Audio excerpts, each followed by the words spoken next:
Ladies and gentlemen, boys and girls, friends and family beyond the binary, hello and welcome to more Overwatch 2 here at the NACE Star League. My name is Warren Jungle God Hammond, and as always, joined on the mic by LaFon. How are you doing today?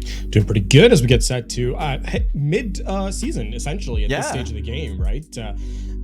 Getting towards the middle end of things, and as much as the middle can be the end. But as we get into the thick of the matches today, let's dive into our first one because, we get a look at Shen and BSC Virginia, a couple of mainstays to the broadcast as you gander down the rest of the schedule. And towards the end, definitely going to be an exciting one as Maryville, one of the hottest teams in collegiate. But as we look at the initial game here for our broadcast, of course, Ryan Stratton College, Virginia, taking on Shenandoah University. This is going to be a fascinating one too, because both of these teams have a different approach, right? They have a different way that they like to play. Shenandoah University, Actually, hold on, I had the wrong notes. I'm gonna take that back. Brandon Strand University, they love the rush compositions, right? This is a team that has GM top 500 players on it, so very, very strong. They're going to be looking to excel on, like I said, some of those rushed base compositions. Whereas Shenandoah, this is a new team. They also love running Brawl, and one of the players we're going to be looking out for is going to be Dragonblade, their tank. So a lot, I think, is going to be on their shoulders. Gonna have to do a great job of shutting things down. We should also highlight there was a patch today, so yes, a couple of new changes. Nothing I think particularly game breaking or game changing in this mid-season patch for the Overwatch community. So I think the big one's of course on the tank line. You highlighted Dragonblade, but Orisa now can have her Terra Surge interrupted by hack. Other than that, it's mostly quality of life stuff. Zarya gets a little bit of a buff, but I don't think is enough to supplant Reinhardt in rush compositions, and certainly is not going to play counter to dive in any meaningful way. So I think that's not going to affect things too much either. Beyond that, it's mostly a case of small fine tuning. The one thing to highlight though is, seeing as we have had rush over the last little while, Baptiste comes in with a little bit of an extra oomph on the immortality field, up to 25% HP as opposed to 10 flat in the previous one. So in the rush sort of head-to-head, the brawl sort of head-to-head, that is going to be apparent. Other than that, I think there isn't really anything to kind of highlight beyond that. Now we are going to start off on Lijiang Tower, as is somewhat tradition here in the NACE Star League and really competitive Overwatch at large. And what more is to be said about this map that hasn't already been kind of committed to memory in the previous broadcasts? But to highlight something specifically here is that you mentioned that Shenandoah is a little bit of a younger team, a little bit of a newer team rather. So coming into Control, a map that is so defined in terms of practice, in terms of expectations, I think here is going to allow them to lay a stable groundwork for them to apply pressure in this match. And if they want to take down BSC Virginia here, it's going to come down to how well they perform on Lijiang Tower, and can they propel that momentum moving forward. Yeah, we'll definitely learn a lot here, especially if we end up going to Control Center, right? That's just where it's brawl all day long, typically when you head there. So agreed. It'll be interesting to see how both of these teams handle things. Right now, Brendan Stratton hovering over the Junker Queen in spawn. Of course, that could change at any moment, but it would be an interesting pick if it sticks. Shenandoah, on the other hand, nothing too out of the ordinary here from them. Very much a rush composition. We'll see if the Symmetra sticks or if they go to a May after the teleport out of spawn. Either way, it is wholesale this expected composition. We start on Garden, I should say, in this one. So they're going to teleport to the point, get there quick. And going to try and just hold off on this objective, just force everyone to get close to it. Yeah, this head-to-head matchup here between Mira and Dragonblade, definitely something that's going to be very impactful. Mira actually gets going straight towards the backline, able to take out Sacred M, so that's one big player out of the mix. It is going to be swapped, though. Mira going down is big. Shenandoah should be able to turn this around, considering Dragonblade looks to be just about full health. Park Music does find another one, so again, definitely not over yet.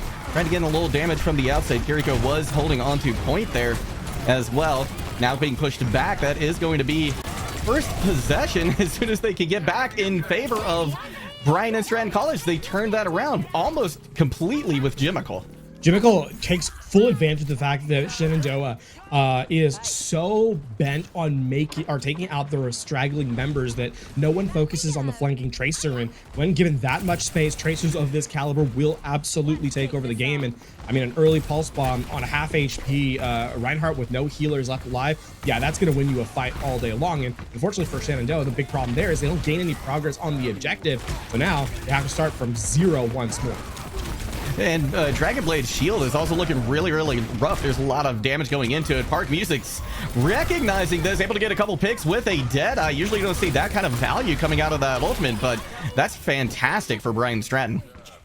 It all comes down to Jimical once more. This time, instead of Jimical the one getting the final blows, the Tracer provides so much chaos that all of Shenandoah is trying to slow down the Tracer. While that's happening, the front line's getting pressured out again. And as you highlighted, the shield break, or the shield breaking for the Reinhardt opens up so much more space that the Deadeye is able to find value. Oh, Sacred End going down very low. Jimical actually has to use, though, their recall, so there's an opportunity here to try and focus down this Tracer. In the meantime, though, it's going to be a pick either way. Dragonblade with a nice fire strike through to take out Proto. Still, though, it's going to be a 3v3 on point. Kitsune rushes out there. Voidex with their Proton Barrier, making sure a lot of damage isn't coming in. Jimical once again gets the Pulse Bomb on Dragonblade, keeping it Brian and Stratton not only in this fight, but winning it. I mean, now it's a 2v2, but you're gonna have to start committing here if you're Shenandoah. Yeah, there's a sound barrier. They actually have to commit these ultimates. Yeah, that's gonna be Sacred End, also trying to zone everybody off of point, but they have someone, Brandon Stratton had someone on, able to stagger it out for a moment, but in the end it turns. So that's a sound barrier having to commit the Deadeye as well. On top of that, use the Photon Barrier. BSC Virginia are more than willing to trade those. Now, it's a case of just surviving the Earth Shatter here from Dragonblade and then turning around with the Junker Queen, with the Rampage. You know, there's no support. There's nothing to deny it. It's gonna be a big Earth Shatter. 2 players down on the ground. Here comes the Rampage out from Miro towards the backline, but in the meanwhile, the front lane of Shenandoah is getting a lot of work done, taking out 2 players. Jimical once again being one of the big players from Brian and Stratton, trying to hold things together, keep things going here. That was a big charge. Dragonblade almost got that slippery Tracer. Nothing to reset. That was unfortunately for BSC Virginia. Just a little over aggressive, ignoring their backline as they came in, and well-placed Immortality Field comes through. Actually, we're seeing why the Immortality Field change actually coming in clutch, saving Enders in the through line there. So quick change here as the Junker Queen goes over to an Orisa. Higgins Field holding on a little bit better. Another nice Photon Barrier coming out from Void X. That's the gold button here for Shenandoah. They're going to push pretty hard against BSC Virginia. Jimical going down low once again. Leave that recall used. Now that the Photon Barrier is out, BSC Virginia going to go on the back of this Kitsune rush. Jimical finding a quick pick on a Feina. That's going to deal a lot of damage, be a big thorn in the side of Shenandoah's, as BSC Virginia will reclaim the point. Just barely equalizing as well, so it's gonna be final fight here. It was fairly expensive for BSC Virginia. Now the question is, can Shenandoah even get to the objective to contest this though? You see Miro already playing Gatekeeper. Yeah, this is going to be big because there's only really one ult on board. That's going to be the one from Sacred End, who's going down low. That's a nice javelin to take out Void X. No DPS left here for Shenandoah. BSC Virginia going to make quick work of this and secure the first sub-map win here tonight on Lijiang Tower. Not over yet. This is actually still winnable for Shenandoah. A good Earth Shatter here is definitely something they can turn this one around. Oh, goes for it. Not going to land this time. Jimical dances around the Reinhardt. Eventually, Brian and Stratton does take it, but this was a close affair, LaFon. I think Shenandoah, though, definitely behind on that round, not just in the scoreline, but also in the fact that while it was technically close in the numbers game, overall, I think BSC Virginia definitely had a better read on the situation. I mean, Jimical really wasn't actually contested all that much on that first sub map. So we'll see if they're able to be slowed down a little bit, because a free DPS player can, uncontested DPS player can really cause a lot of havoc in general. So Shenandoah definitely gonna have to put more of a shutdown on that pair.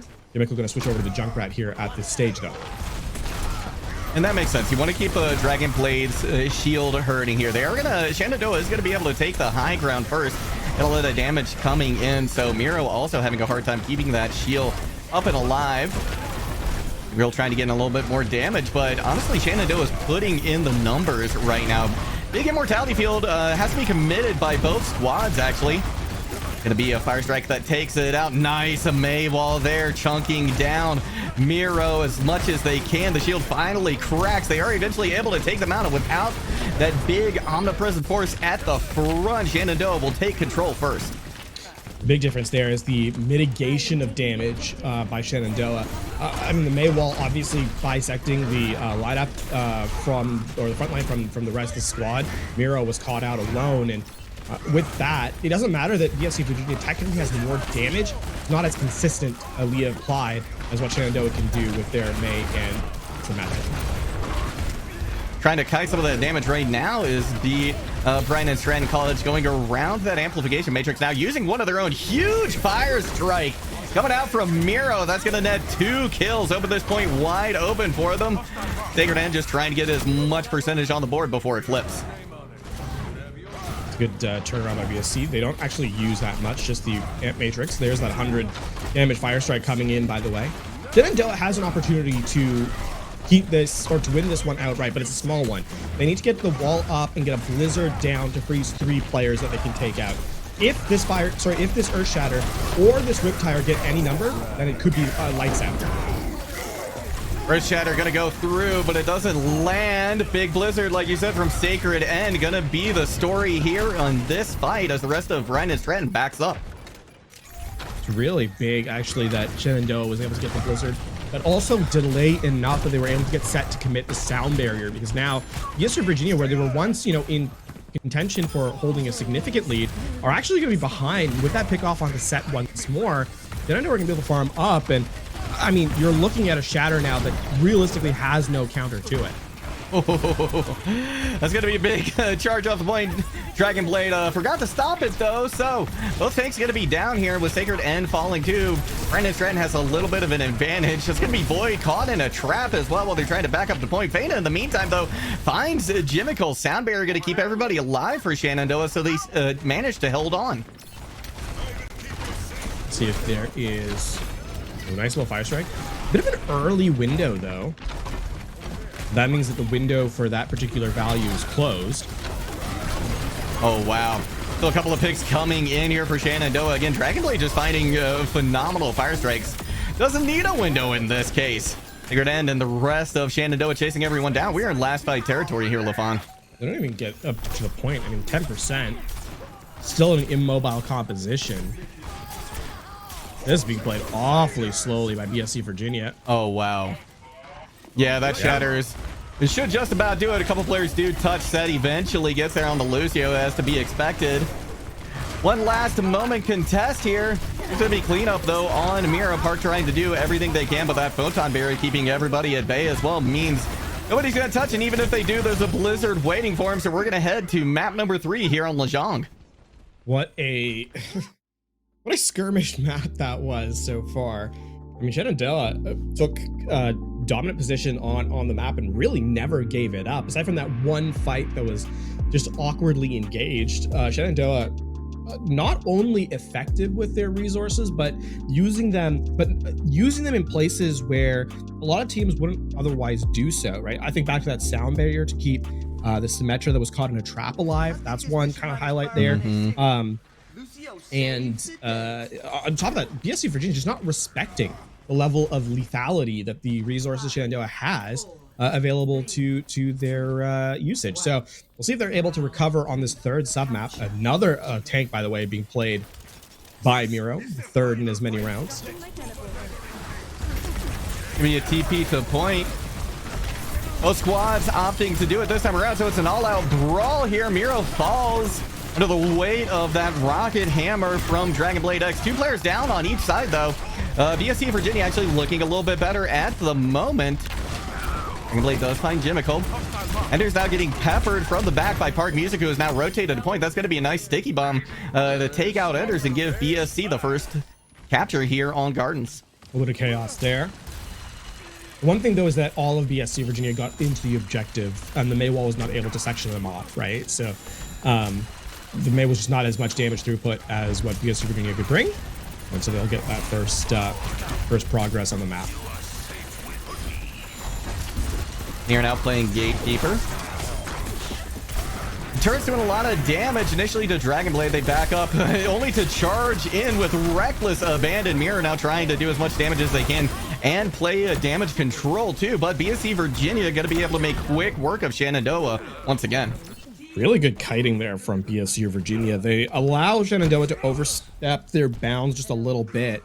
I mean, we saw that charge from Dragon Blade, right? And while that's happening, playing inside the Immortality field, there's that, I mean, just aggressive play and centered on Miro, who takes the lion's share of the damage. But, you know, with the Nemesis form using the block, able to tank so much of it. And we're ready to put up a photon barrier here as soon as Shenandoah decides to push out on the point with the shield going down. That's going to be the go button. Beautiful shatter there from Dragon Blade. Mira does hit the ground, but there's an Matrix now from Proto. Immortality field keeping him alive as well. They're going to be able to hold on once again. Shenandoah has just been shut out so far here on Gardens. I mean, that's a really clever play by BSC Virginia to deny the shatter. They saw what the Reinhardt was having to do, charge in, cancel into the Earth Shatter, and there was no one there to kind of get hit by it except Miro, who had already popped the Nemesis form in response. So their survivability was there. That's very quick thinking by BSC Virginia, and one that Shenandoah now has to kind of deal with in the last fight. They do have an opportunity to make it to the objective, but this Blizzard is going to have to be tremendous. It's going to be dropped almost immediately. Typical dropping away from point, recognizing that that's coming. Now the turret's once again trying to do a lot of work, but Shenandoah turning things around here. They will get 3 picks. That's going to be enough to flip the point and win the fight. But it is only a start on this round. Should be able to get Miro here. Yeah. That'll be a full reset for BSC Virginia. It's good that Enders didn't use the sound barrier there, even though Dragon Blade was quite weak. Because now you'll be able to mirror it with set, or in this case, you also needed to respond to the annihilation coming in from Miro. Dragon Blade has to be quick with his shatter. They need it because this is what helps them win this fight. Nice charge on the point, recognizing that BSC Virginia gonna try and drop back. Mira takes a little too much damage, even in the Nemesis form, not able to mitigate enough of it, so Shenandoah is gonna get another fight here. They did use both support ultimates, though. BSC Virginia allowed that one to go their way. Jimmicle gets picked off really early on, and rather than commit more to that fight, BSC Virginia just give it up. So the Annihilation is still in play. I think they're still gonna look for that teleport. Into Nemesis, into Annihilation. Keep in mind, it resets now your armor, unlike before. Good little bait there to force the Reinhardt to charge back. I like that, but not to be deterred. Dragon Blade gonna throw out the Shadow Miro now with the Annihilation, seeing what they can get done, but a Blizzard slowing things down tremendously for them. And Annihilation eventually does expire. Now 70% on the board here for Shenandoah, and BSC Virginia, they've just got really this amplification matrix to try and make something happen with, but Void X is gonna have a photon barrier soon. Oh, and Jimmicle gets taken out, Wow. delayed, staggered once more. This might just very well be Shenandoah stealing this round away. Therefore, the map at that. Now you have to commit if you're BSC Virginia. You cannot walk back from this one. No, you can't. Now you're staring directly into an amplification matrix too from Vayna, trying to go in the other way. Hard Music in the meantime does find a Void X, so they're not going to be able to use that photon barrier. They're going to throw it in from spawn now, trying to buy Sex Point, give as much protection as they can, and it's working wonders. It's going to be both 1 DPS, 1 support down. BSC Virginia falling apart at the seams. Enders throwing in the sound barrier as well. Shenandoah will pick up the first map here tonight on Lijiang Tower. Considering how strong of a start BSC Virginia had on this map, that is realistically Shenandoah stealing Lijiang away. And on top of all of that, not only is it a strong start from BSC on the map entirely, they take that first round, but it's a strong start on this third sub map as well. So beyond just the win on this, it also sets the momentum well back in Shenandoah's favor. And now as we head into map number 2, even though it ends up being BSC's map pick, this is a must win for BSC at this stage. Just to kind of, I think, reset the tempo of the game. In the round rather, where BSC won, they won dominantly, and they were quite dominant on that third sub map as well. But being dominant does not win you the game if you're going to continue to stagger out fights over and over. And a lot of credit has to be given to Shenandoah for identifying the players that are out of position and punishing them for that over aggression. So Shenandoah playing the objective rather than playing the objective and their opponent, and not getting caught up in the style that BSC wants to run. I also, before we go no further, I just want to issue a small correction. Earlier I said that Shenandoah, this was a new team, but in fact it was the team rep that I was talking to said they are new with the team. It's a new team for them, so I apologize. This is actually a team that's been working together for a couple of years, so a lot of the synergy that we're seeing here is the result of a lot of hard work. One other thing I want to bring up is, honestly, and I feel like it's maybe a small point, but it had a big impact. Dragonblade's fire strikes were out of control that map. So many kills on those, and if you're hitting those as a Reinhardt, you're finishing off players with them, that can make a huge impact. Yeah, I mean, it's a core part of your kit. What's one of your your second biggest damage dealer overall, right? So definitely a case of playing to your character strengths. Now, speaking of character strengths, we're going to King's Row, and with that being said, I mean, the Reinhardt does not get any harder from this point on, and you have to highlight the fact that for Shenandoah, this, even though it's not their map pick, they're feeling like this is kind of a one that they're quite happy you're going to. So we'll see if BSC is able to respond, because not really willing to play the Ryan v Ryan mirror, and the counter comps that they were playing don't really seem to have the same level of efficacy as Shenandoah warmed up to the style they were playing, right? So I think that first round also has to have a small caveat. It is the first round of the game. There is an element of perhaps, maybe just not everyone in sync quickly enough. And sure enough, as we get into round 2 and 3, it goes back into Shenandoah's favor. So King's Row, a must win at this stage for BSC, in my opinion. It certainly is, and I gotta agree with you. While I liked the look on the Ursa, I liked the look on the Ramantra, it just seemed like it wasn't quite there. It wasn't quite enough to deal with the Reinhardt, and Dragonblade is playing this Rein beautifully right now, right? That Shatter came in, and the one that Mirror dealt with reasonably well, but still, some of these plays that Dragon is finding are absolutely tremendous, right? You can't give this player an inch.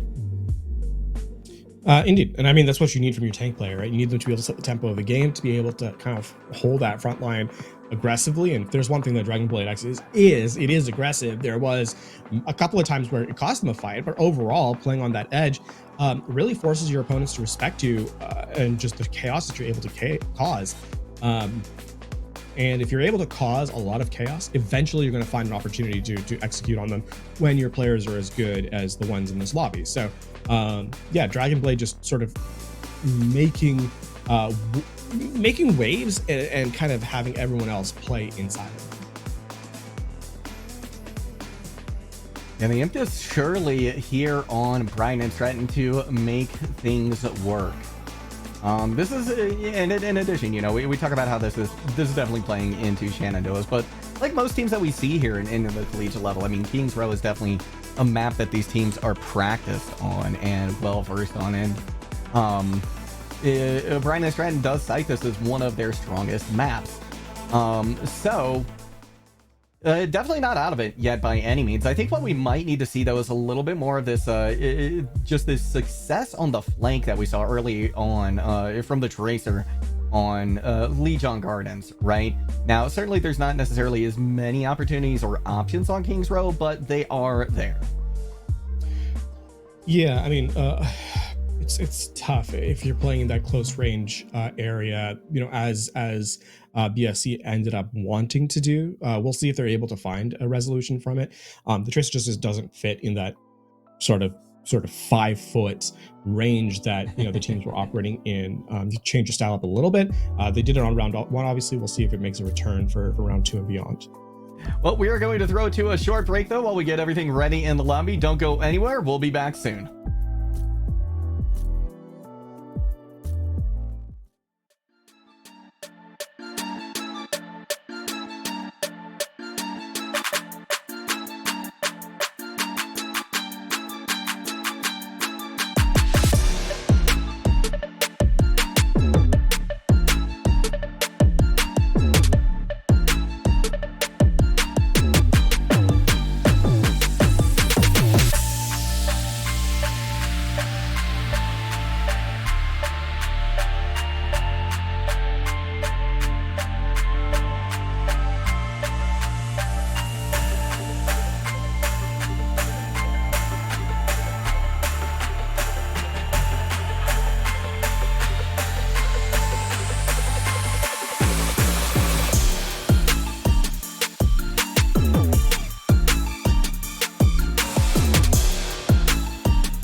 Thank you for bearing with us while we got everything set up. We are loaded into King's Row. Momentarily, we will see what both of these teams are thinking as hovering over heroes in spawn.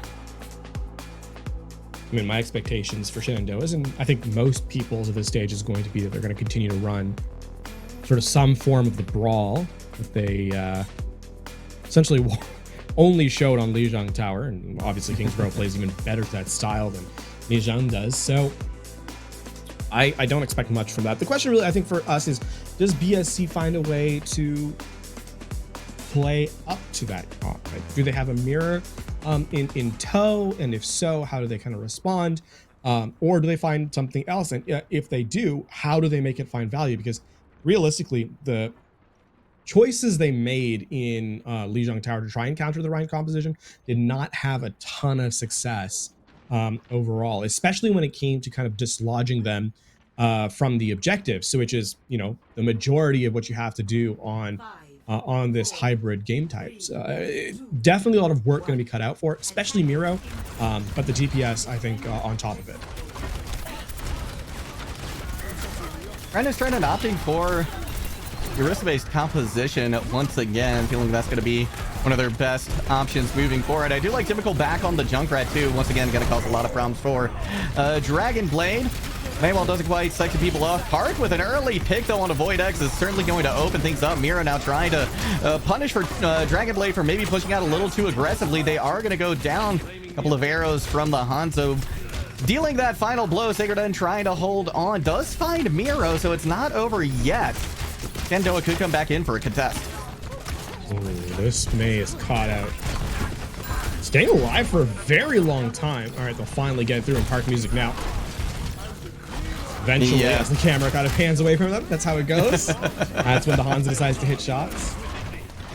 But, and I mean, that felt like a bit of an overaggression from, or a case of overaggression from Shenandoah, more than any stylistic win by BSC. So, unconvinced this composition is what really wins out here in this head-to-head, but at least they are making progress on the objective, and quite quickly, keeping in mind there's still 5 minutes 10 seconds left. And so much of it has honestly been due to Park music, right? Finding these great angles, hitting their shots as well. Love what I've seen so far from them as this card gets going now. The fight's going to start right here around Bookshop. Nice Dragon Strike as well from Park, but the Fire Strike from Dragon Blade gonna hit once again. Dragon Blade stopped short with the with that Javelin. Mortality Field has to be committed by Proto as well. It's not going to keep him up in the face of a big charge from Dragon Blade, so they will be able to hold on here for the moment and stop the progression of BSC. I mean, it's a bit of a fadeaway Fire Strike that catches that one up, but it's a really cheap fight for Shenandoah, right? They don't actually spend that much.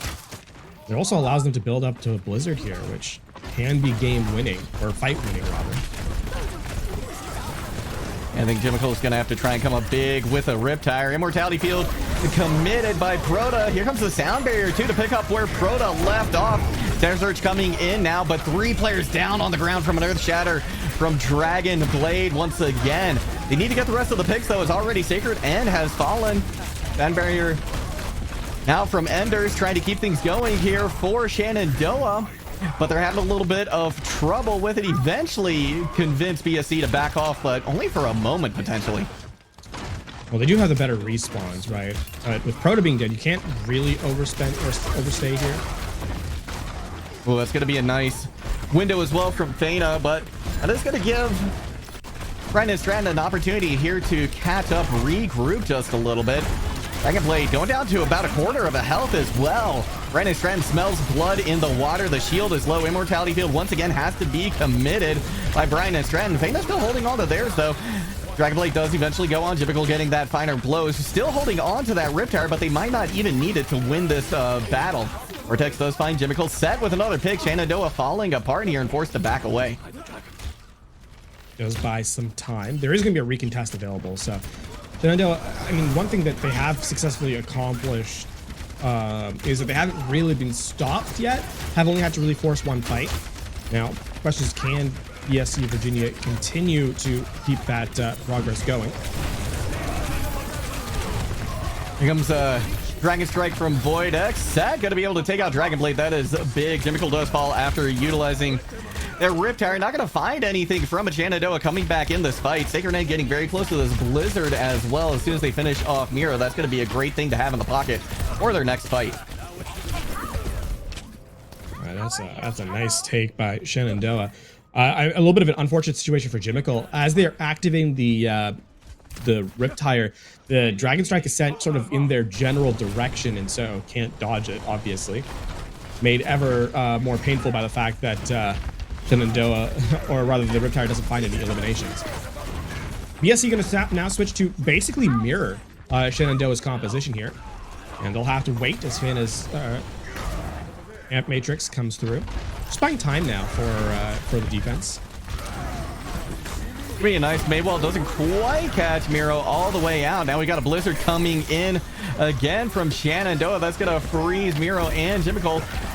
Immortality Field was there. Now Set picks up once again with the sound barrier. Enders does fall. Things looking a little rough here for Shenandoah, especially considering that sound barrier could have been a big part of a win condition there. Shatter also not going to land, so Brandon Stratton will see third. BSC Virginia, rather, Park Music uses a zoning dragon in the best possible way. Puts the Dragon Strike down the middle of the map, and even though multiple players are hit with a Blizzard and Frozen, because no one on Shenandoah can actually push into it, it ends up being a wasted ultimate, and that means that BSC Virginia are able to turn around with the sound barrier and just push their way into third. Still, time is not really as plentiful as it was entering into second, so and it's going to be delayed even further with that wayward arrow. Yeah, Shenandoah pushing up very aggressively here. They will catch out Miro once again. The Immortality Field there to keep them alive, and a well-placed Maywall from Jimical keeping them up as well. Dragon Blade now pushing very, very far forward. Forced to back off just at the last moment, though. This is all in service of buying time for Shenandoah. Gonna be another Dragon Strike going through. It's gonna section off Miro beautifully. Beautiful zoning all there from Void X. Immortality Field committed once again. Enders does have the sound barrier. Gonna go and use it too because a lot of damage coming into their squad. But long enough for them to be able to get a couple of picks and secure this fight, but Enders has fallen. That's a little unfortunate that you're not able to turn any more eliminations with that sound barrier. Oh, big shatter coming in. That's going to knock down Void X. They're going to be picked off quickly by Park Music. Now they set their sights once again on the shield of Dragon Blade. Going to be a Blizzard coming out as well. Nobody caught in it, though. Let's push some players back, and here comes one instead from Jimical. Again, nobody necessarily caught in it. Sacred End in a bad position. They're going to be picked off by Set, so Shenandoah going to have to back off here a little bit. Dragon Blade shield looking good. They can turn this around, and Dragon Blade starts to do just that. Hasn't even had to use the shatter yet. A lot of time. I mean, now down to the last 50 or 45 seconds left. BSC Virginia are gonna have to make one last push of things. Trying to use a sound barrier. I mean, defensively, if the shatter lands, if not, trying to use it to pressure the, weaker members in terms of HP. Here comes a nice Dragon Blade again from Void X. Another good zoning ultimate, but Dragon Blade taking a lot of damage. Now Park Music going to try and strike back with one of their own. Forces out the Immortality Field, takes everyone down low enough. The players from BSC able to pick everybody off. That is a quick fight when 12 seconds left to go. This is going to be entering into overtime, no doubt about it. The question is now, does BSC Virginia complete the map or not? Jimical, who went down, has to come back on the Tracer. There is a shatter from Dragon Blade. You're going to have to be on the mark with this. That's going to be a nice stun. Miro goes down. Dragon Blade throws out the shatter. It does land. So the card will stop here for Shenandoah University. Not quite a full cap, but still quite a bit of progress for Brian and Stratton. Score 0-2. Unfortunate final fight there in for BSC Virginia. Anyway, they weren't quite able to get everyone in play, right? But man, it's tough. I think the being forced to switch over to the mirror that late doesn't give you much in terms of, you're not able to kind of turn the fight in your favor. Credit to a lot of credit to Shenandoah though, is that they continue to take engagements and just drain time away so that they're in the final fight territory. They only really have to win one engagement. So constantly putting BSC Virginia on the back foot. Does that pressure remain when they head to the attack? Remains to be seen, but at least defensively, they were the one driving the tempo of the game and able to evaporate the time bank quite successfully. So a lot of credit has to be given to Shenandoah, who now enter into the second half of the map and look to try and take, capturing the map would essentially put them, is all they really need to do to win, and would put them at match point. Yeah, that hold there could be absolutely huge, right? Just the fact that BSC isn't going to get another attack round, that's just on the books. Very big. I did like the swap though, finally, from Mir going over to the Reinhardt. I think this was a good look for them. They're going to start out with it here as the gates open. A lot of damage, not a lot of displacement in terms of being able to bisect the team. Still, Shenandoah showing a lot of respect to the amount of damage that the Junkrat's able to put through as they back up. Ooh. Keep in mind with the Zen as well, a Discord Orb and one nade is enough to put someone down into spawn. And a headshot will do just that as well. So BSC buying themselves some time with what is essentially a fight win despite only getting one elimination. I followed up with another though, not content to just have that one. Shenandoah, I think, definitely needed to back out quicker than they did. Ooh, nice little flip there by Park Music at the end, and what was a nothing fight or sort of nothing engagement turns into an easy fight win for BSC. So that's a 1 minute off the timer. Critically, it's also one that Shenandoah don't get much from in return because they're kind of spent the entire time just walking backwards, not really putting a ton of progress forward. So they don't even really build much in terms of support ultimates.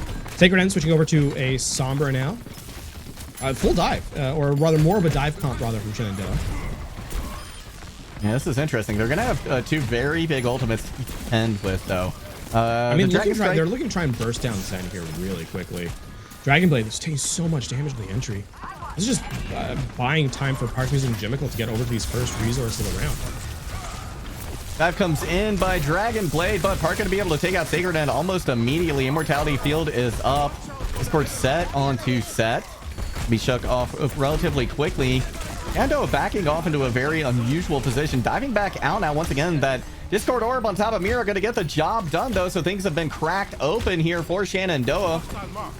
Jimical has the Riptire. Going to go ahead and use it. See if they can turn this around. They do find Void X, but in the meantime, Set has fallen Proto down as well. No healers left for Brian and Stratton.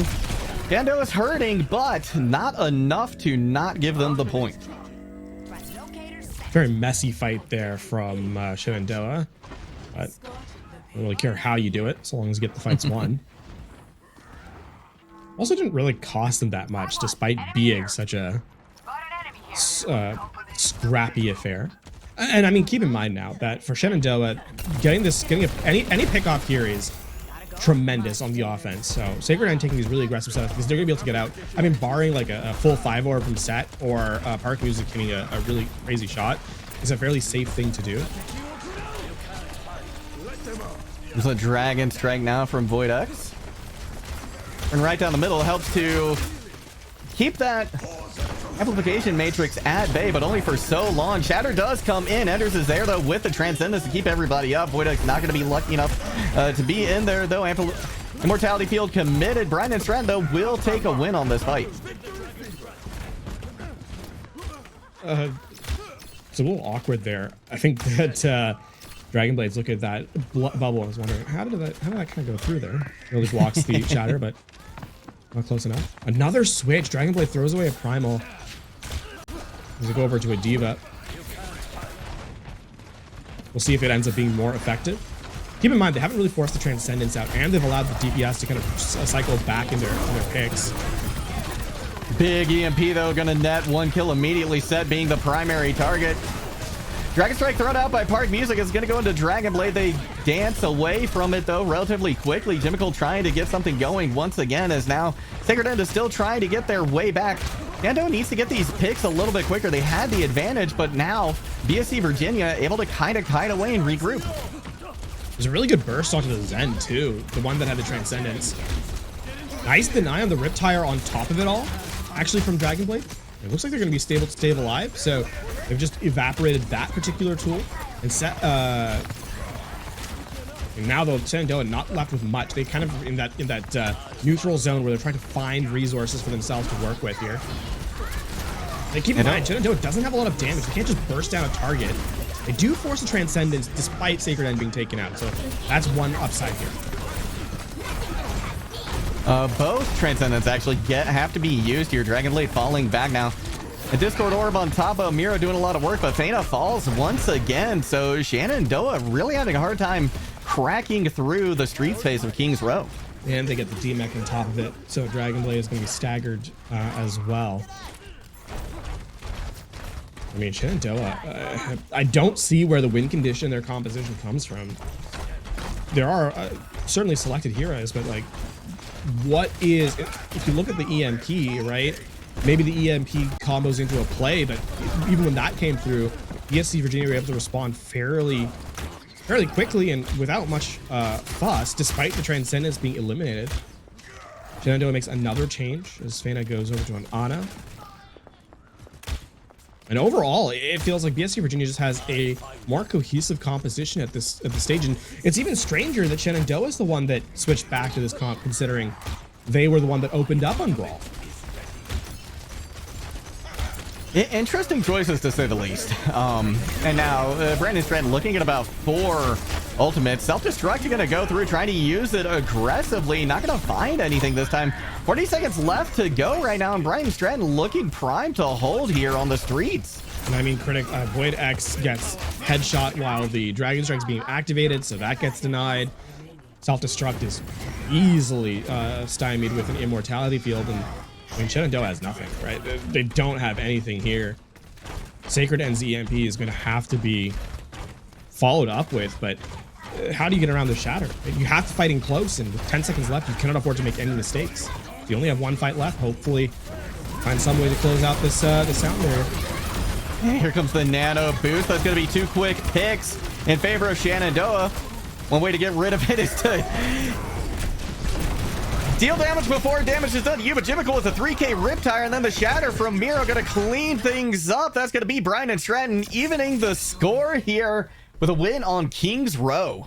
Seems that the Riptire was being saved up for that moment. Every Riptire to this point had not gotten any value, but when they needed it most, a well-timed explosion detonates for 3, and I mean, Brian and Stratton, they take that map away. Shenandoah, a lot of accolades were left their way at the end of map 1 and even at the halfway point of map number 2, but that offense left a lot to be desired, and as such the series is now even 1 apiece. So I mean, Juggle God, a lot has to be asked of Shenandoah on map 3 and beyond, because very likely that BSC comes back quite strongly on map 3 to try and take the series back in their favor. And it was surprising. I feel like a lot of it might have had to do with nerves there from Shenandoah University, right? Because they looked so good, they were running fine on these compositions, but then for some reason they felt the swap was necessary, and I don't think that those changes did them any favors on King's Row. So yeah, well, I'm gonna be curious to see what they decide on as we move into map number 3. So a lot of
We are back. 1-1 is the score line between Shenandoah University and Bryan and Stratton College for Virginia. Map number 3 going to be taking us to Circuit Royale, which is a complete departure from what we've seen so far. Now I'm really curious to see what the evolution is, because I mean, every prediction that I had coming into map number 2 is upended, right? There is a lot of it comes down to the fact that, I mean, Shenandoah starts off on Lijiang Tao running that brawl composition, running the Reinhardt. They go to King's Row, which was selected by BSC. They open up with Reinhardt, do, I would argue, a pretty decent job on their defense, and then on the offense switch over to a Winston composition that was in no way able to shut down what their opposition was running. And now as we head into Circuit Royale, keep in mind this is Shenandoah's pick. They are going to a circuit realm map historically that we have seen mostly ranged poke compositions work on, even at the height of other metas. So we'll see if Shenandoah switches over to a Sigma based style, or if they continue to try and iterate on different styles that perhaps they can find value. But I mean, it's, you know, as dominant as a case is, you have to highlight the fact that BSC Virginia have taken full control of the series back in their side of things, and all of a sudden, what looked like a really strong series for Shenandoah has become murky and somewhat obfuscated. Yeah, it has, and we are going to see a wholesale swap, right? We are going to see this more poke and pick based composition going. Park Music, who's been such a big part of BSC Virginia, now on the Widow. Certainly going to be a scary thing. Voidx really going to have to work hard to keep them in check. Not finding ahead at the moment. Miro, in the meantime, though, going to open things up with a pick onto Dragon Blade. So everybody else from Shenandoah are going to be forced back pretty considerably. But I suppose the silver lining is they won't have to worry about Park Music at least as much as they were for the moment.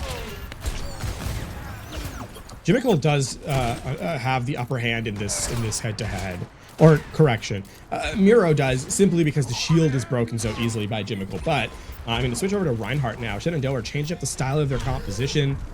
Their DPS are ranged options still, so even as they try and play a close front line, their back line is, or their damage dealing mid line, if you will, is going to be playing so far away that if it kind of hovers around a corner here, they're going to be so ineffective overall. You see BSC Virginia trying to kite the Reinhardt into overstepping their bounds just a little bit. Another fantastic fire strike out from Dragon Blade.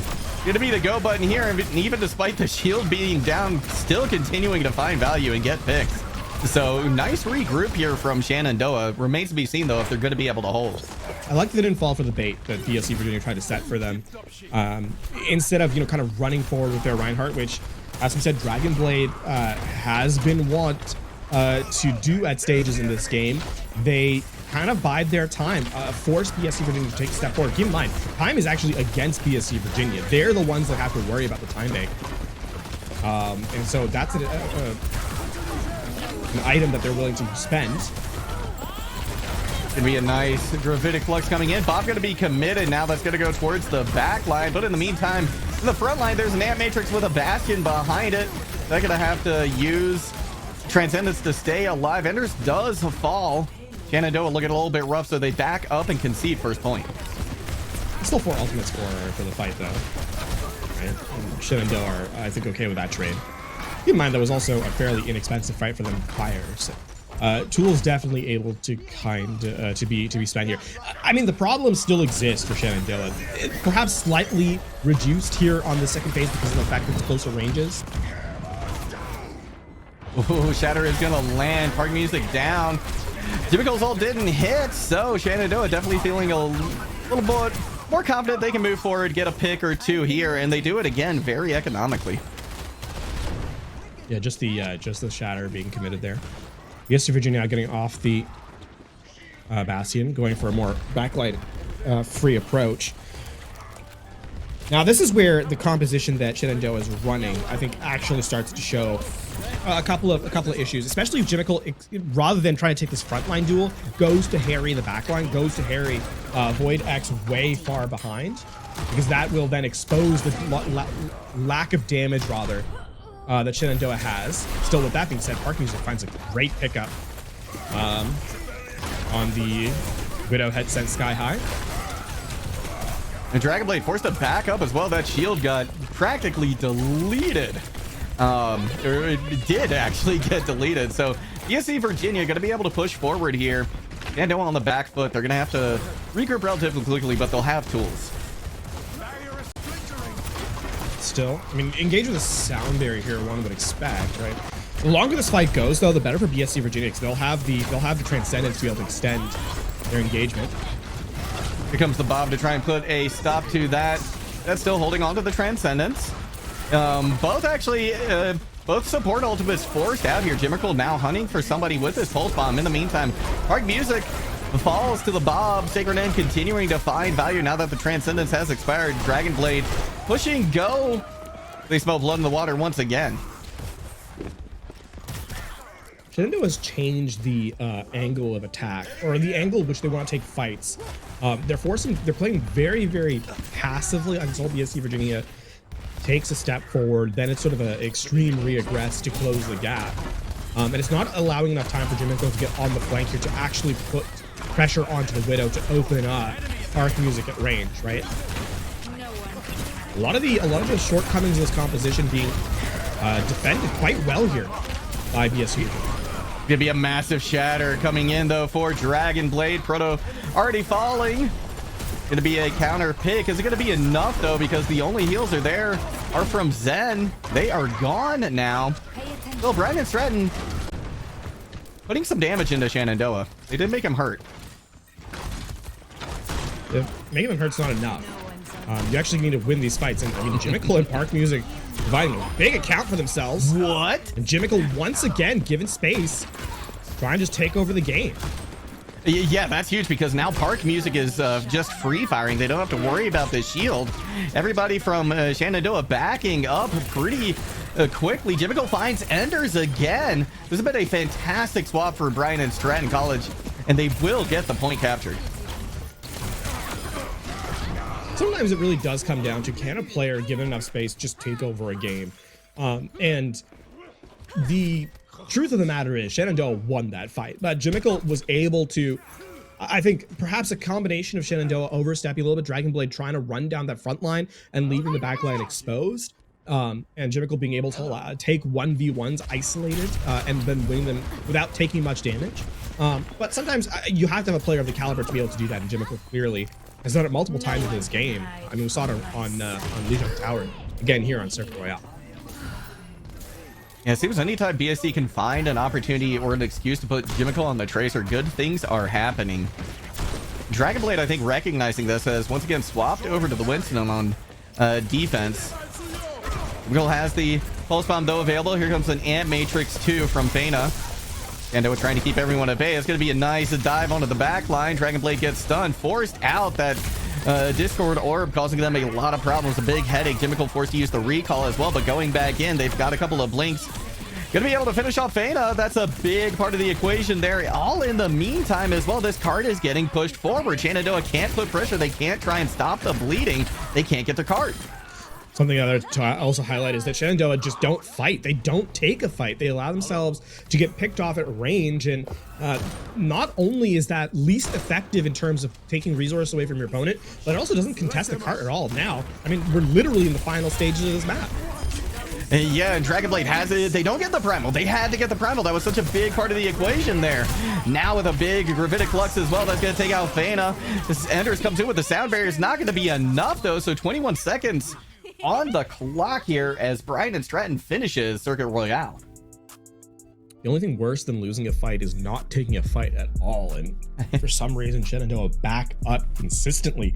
I mean, part of it is that they can't ever reset. There's so much pressure being applied by Jimiko on the Tracer. I'm dancing in the back line, but at a certain stage, you just have to just reset fully by, jumping forward and trying to take an engagement on the objective. It doesn't happen. The cart rolls all the way through third without being contested. And I mean, a lot of credit to BSC Virginia for identifying those openings, but I mean, that is a map that is completed after such a long stall on second, and Shenandoah now definitely behind overall.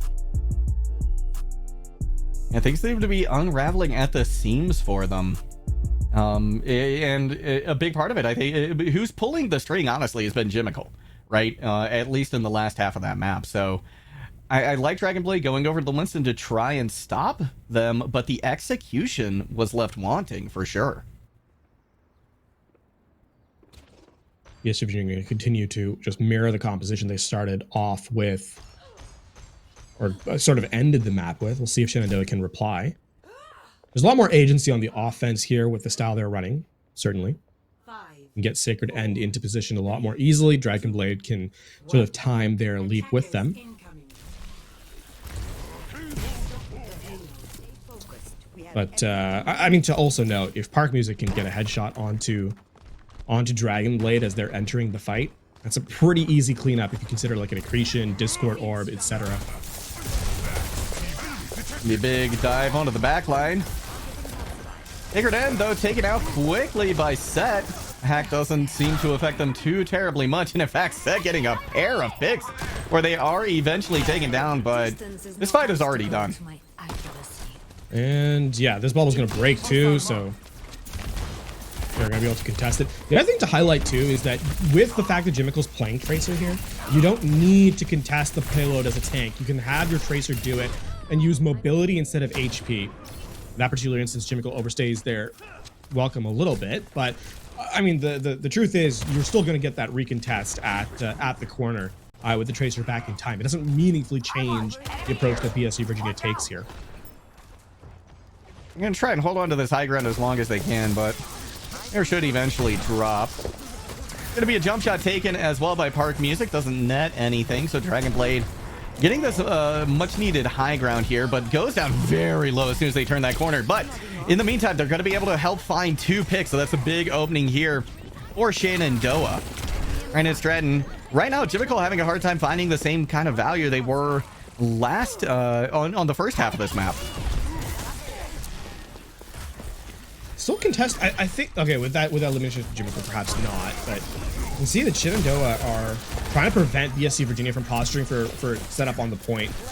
And actually, Dragon Blade with his Primal Rage will deny it. Damage going into Park Music. Immortality Field has to be committed. Dragon Blade actually backing off just a little bit, dropping down to point because Miro's putting a lot of pressure there. Voidex in the meantime does find Proto. 3 big picks for Shenandoah. That will give them first point. It's just cleanup from here. Critically, you're looking at Primal Rage being forced by Dragon Blade. Sort of a cleanup. There's not going to be any real displacement in this next fight. So the question is, does the EMP land and find value? Sacred End has hit big EMPs before. Also gets scouted too. That's a really big usage of the Infrasight. Now, I mean, here's the thing. Can you find follow-up eliminations? The last time this EMP was used by Shenandoah on King's Row, we found absolutely nothing. So it needs to be followed up here by the team.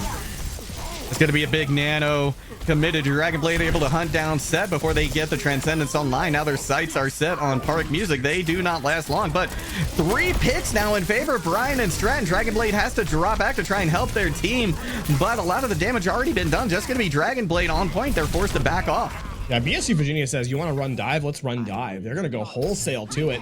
Park Music goes over to Sojourn as well. So this is going to be just a very up-tempo situation. I like that Set. The opening fragment there, or fragmentation of the backline for BSC Virginia is not ideal. But again, BSC Virginia make good use of it. They see that Shenandoah is overcommitting to the back and they run it down with the Ant Matrix. And by the time that Shenandoah realizes they've already lost 3 players to only 2 in BSC Virginia. And they're going to continue to push very aggressively, putting a lot of pressure on Feyna. The sleep will come in onto Miro.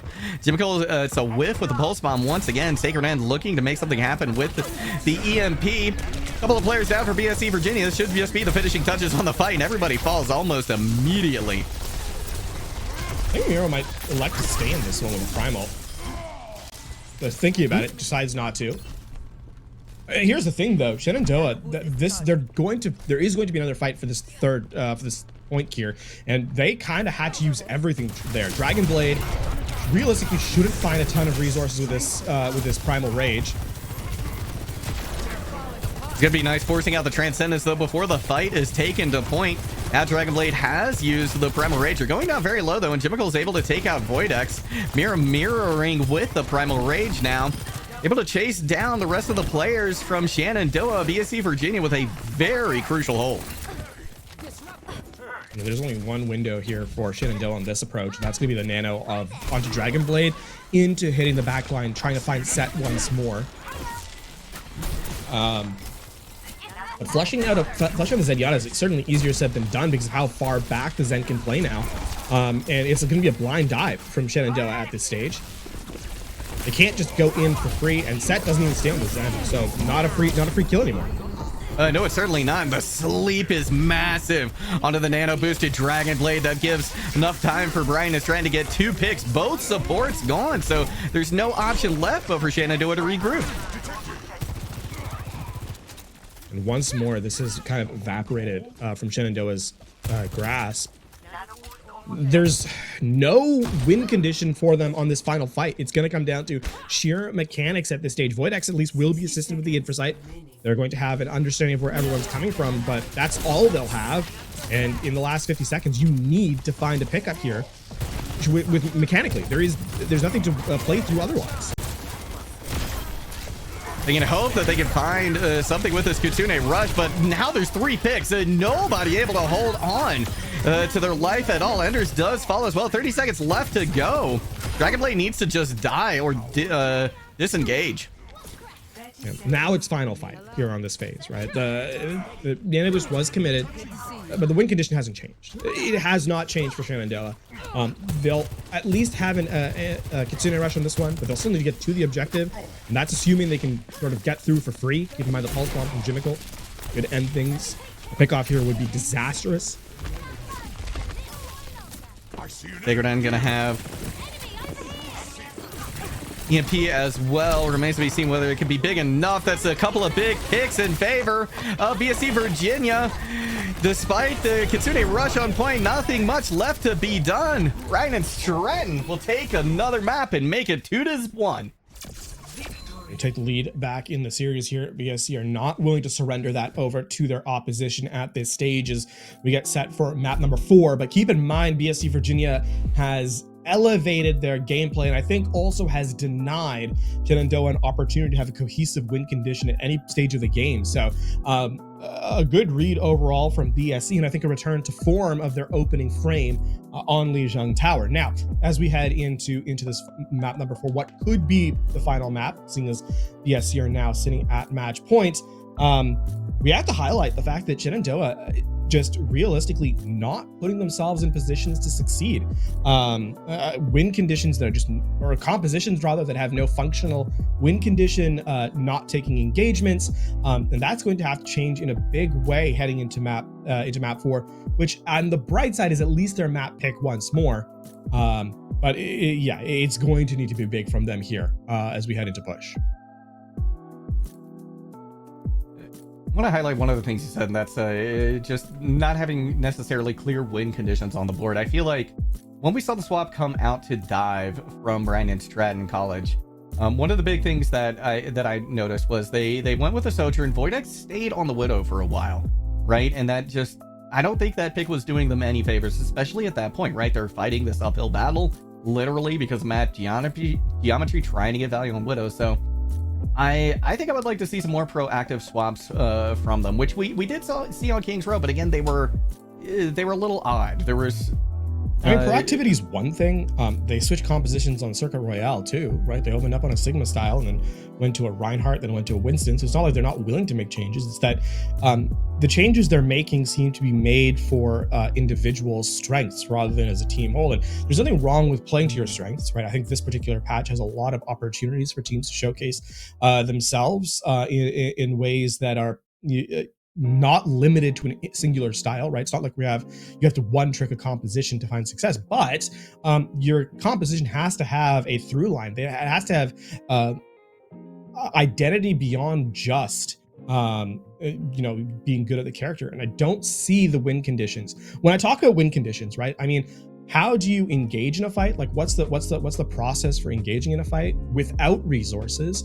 Then how do you kind of take a fight in the neutral, meaning using your basic cooldowns? And then on top of that, how do you use ultimates, and then any combinations of ultimates, and then how do you cycle that together to have consistency? It's one thing to say you can win a fight by dumping 5 ultimates. Anybody can do that. That's not a win condition. That is overspending to just brute force your way through the map.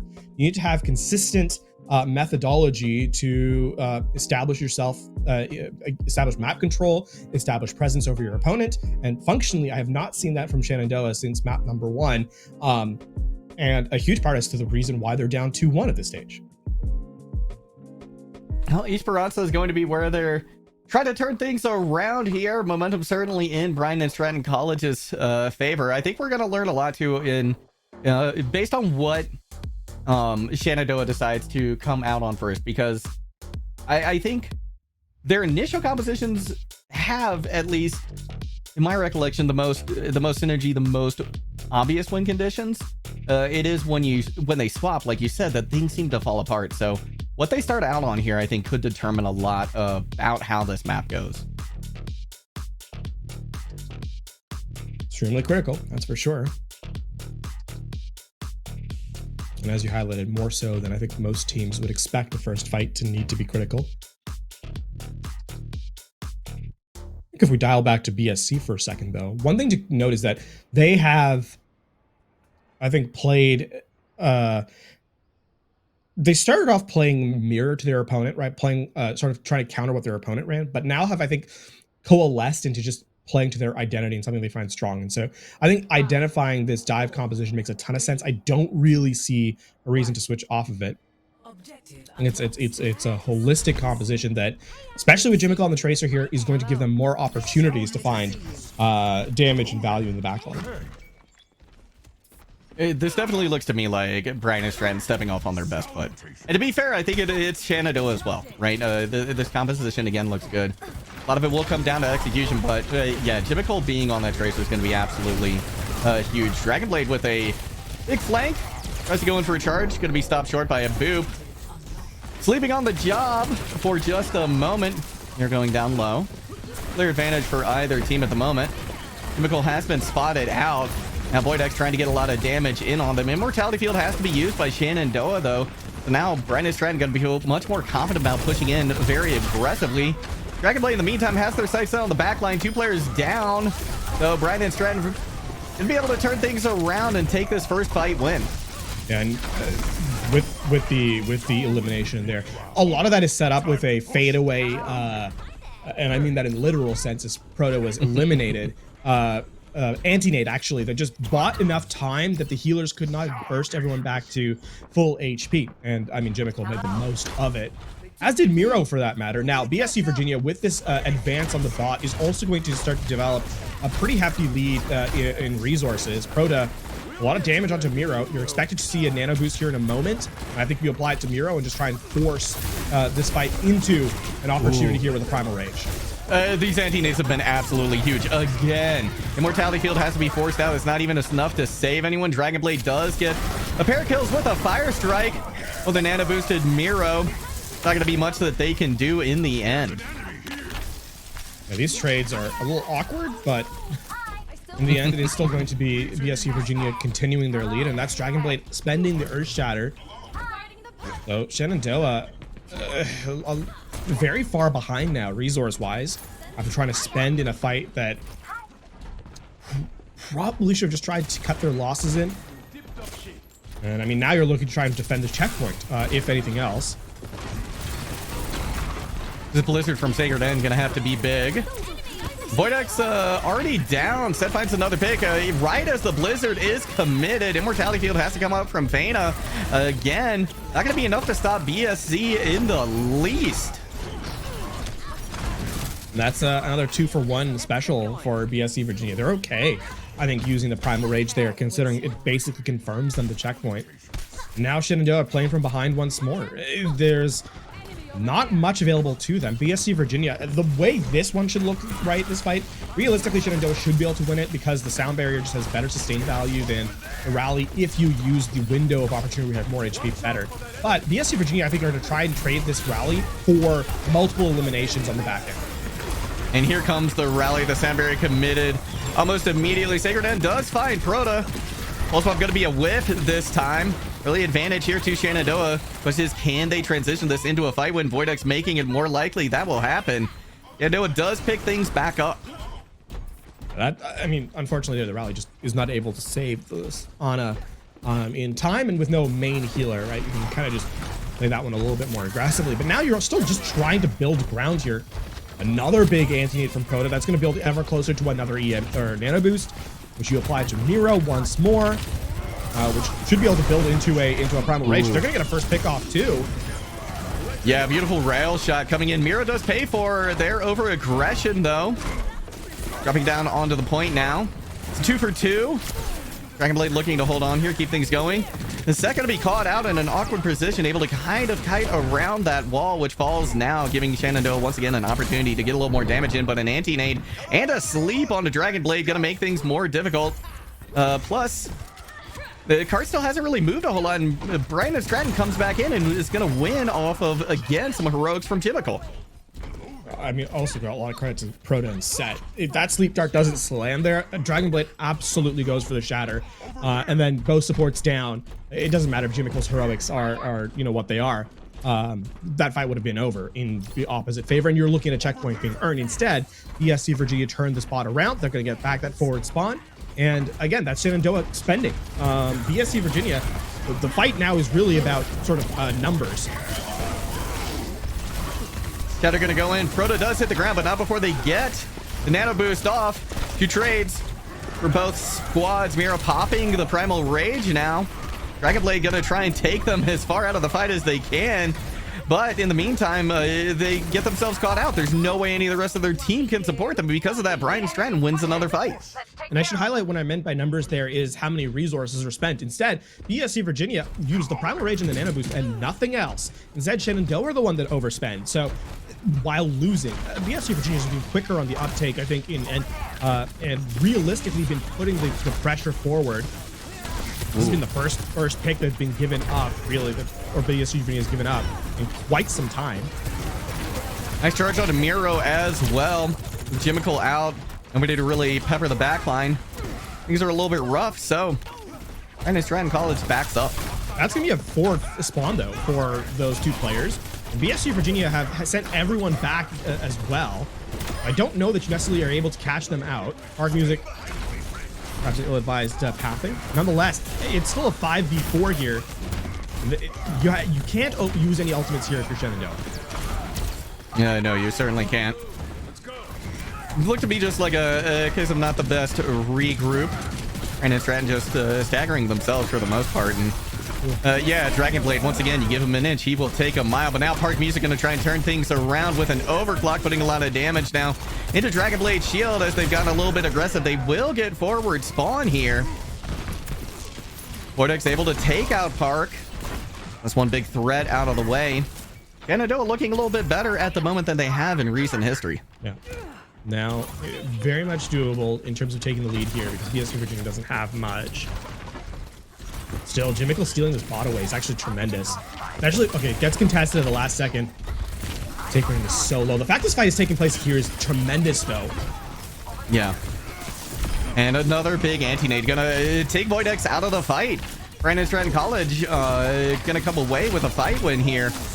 And once again, a big moment from Ajax as well onto Enders. Oh, this has gone from bad to worse for Shenandoah. I mean, this has gone from great to downright catastrophic. That should have been a fight. That should have been an easy fight win for Shenandoah. That is possibly the worst turnaround that could have happened for Shenandoah. I mean, Jimical starts it off all by stealing the bot away and forces everyone to recoup, but instead of trying to take the fight as 5, they're just trying to isolate skirmishes, and that ends up being haphazard in their approach. Now, BSC Virginia have equalized in terms of ultimates, and Shenandoah are running out of time. Deadeye not going to find anything, but the Shatter does lay down Proto. In the meantime, the rally, though, going to help keep everybody alive for BSC Virginia. We are now going in with a Primal Rage, but taking a tremendous amount of damage. They're going to have to try and back off and find some way to get healed. In the meantime, Dragon Blade has fallen, so Mira did a better job of sustaining themselves, this time on the tank line, but still moving forward. BSC Virginia trying to chase down a couple more picks, but Shenandoah has backed off. I mean, still, that's just the rally and the Primal Rage. Shenandoah uses the Blizzard and the Shatter. Mortality field out almost immediately. Miro finding a pick on the Fana is absolutely huge. Vortex going down too means that Jimical is going to be more free in the back line. Purified Sacred End as well. 1.5 minutes left on the clock, and the card is getting very close to completion here on Esperanza, and this is Shenandoah's last leg they have to stand on. I mean, never mind the fact that it's getting close to the finish line. They're not even going to be able to stay alive. Shenandoah just nowhere to be found here in the final moments. Maybe we're gonna Sexing them off. Are still moving forward. Somebody gonna have to touch. They do at the last moment. Vortex does find Jimmicle here, though. In the meantime, it's another pick. Here goes Spark Music trying to see if they can put finishing touches on this map with an overclock. Realistically, though, all they have to do is back off and win one more fight. Yeah, they at least get taken down. They'll get forward spawn, though. Dragon Blade's trying to chase down Set here, but and they're setting up a pincer maneuver to try and catch the Brig as well. So they choose the wrong angle. So it'll be a full 5 setup here, and Shenandoah switches off the mate to a soldier. The problem is BSC Virginia only has to win 1 fight. Shenandoah has to win 3. First of which is applied right now. And they're down 1 already. Ooh. Yeah, that's big. Set going down, though, is another big pick in favor of Shenandoah. The bot's stolen away. That's another big thing, is that even though they're winning this fight, they're forced to kind of reset. And yeah, exactly. BSC Virginia, they just leave. So that progress that Shenandoah made is now undone. So overtime spawns once more. That's going to buy time for BSC Virginia to regroup, take a fight before you get to the fight before you get to the forward spawn checkpoint, and then again another fight. Yeah, this is huge. Just the overall game sense has been magnificent. Park Music gets a early pick. That's an boost committed now onto Crota. Everybody falling by the wayside for Shenandoah. Deadeye gets 1, but that's going to be it. Couple players remaining. Dragon Blade trying to hold on for dear life. Brandon Stratton College going to come away with a win here on Esperanza. Take the series 3-1. And then tragically for Enders once more in the end. Focus fire on the Lucio prevents it from landing once more. BSC Virginia just on another level here in the final moments of this one as Brian Stratton College, Virginia get the victory. It felt like an entirely different team, especially on that 4th map. Just better understanding of the rotations of everything in general. But a tremendous comeback as they drop map number 1 and then proceed to clean up the series for a 3-1 win. Yeah, absolutely fantastic showing coming from them. Just a little bit of a misstep, honestly, is what it looked like on Lijiang Tower, because they were firmly in control of this game the entire rest of the way, or rather this series. So congratulations to them. That's I'm sure every win that comes in now, right? We highlighted the fact that we're getting towards the back half of the season here in Nace Star Lake. So every single one of these wins now so very, very impactful. Brandon Stratton has to be feeling great about that. We're gonna throw it to a quick break. Right after that, we'll have an interview with one of the players from Dryden Stratton. Don't go anywhere.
Welcome back to the broadcast, everybody. We're going to move on to game number 2 between Blinn College and SUNY Stony Brook.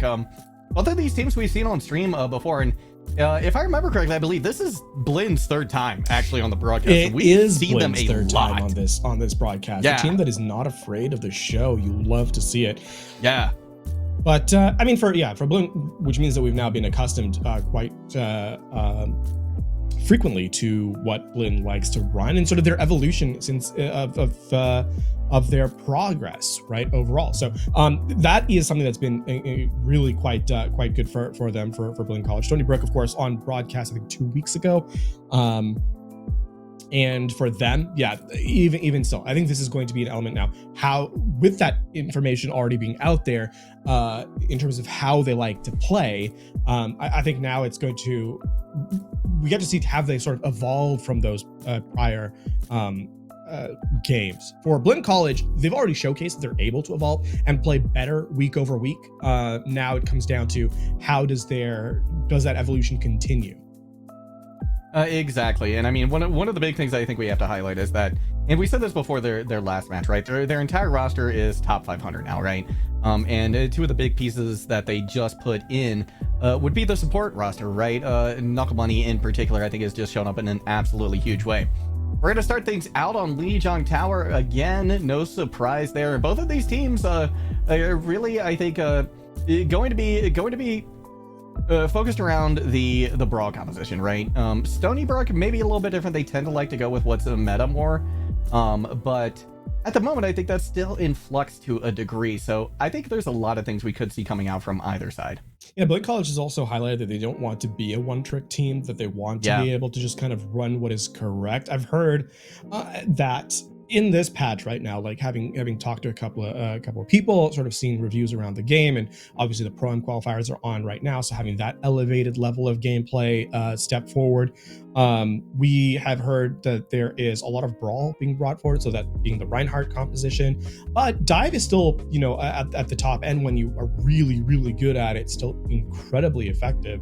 As I mean, we saw that in our last match, right, where the Winston Tracer were able to sync up quite effectively. So I think the element of the game is that now you can kind of play two very disparate styles as long as you're comfortable with them. We know that Blinn College likes to run brawl. We know Stony Brook likes to run it as well.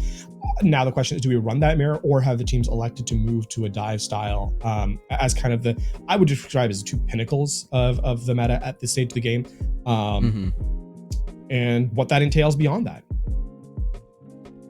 One player I think we want to watch out for on Stony Brook is going to be Jin. This is a player who isn't necessarily in competitive to the same level as a lot of the rest of the team, but is showing up in a really big way, right? A lot of times how you play on the competitive ladder isn't necessarily a good indication of how you're going to play in a team setting. So I'm going to be really curious to see, you know, just how well Jin is going to be able to do here. As well as the take for Stony Brook too, right? Because they're going up against a pretty formidable foe in Blinn College. Yeah, I mean, when we saw Nezuko in the previous time they were on stream, they really did show up in a big way, right? They were in the kill feed a lot of the time, on the correct side of it at that.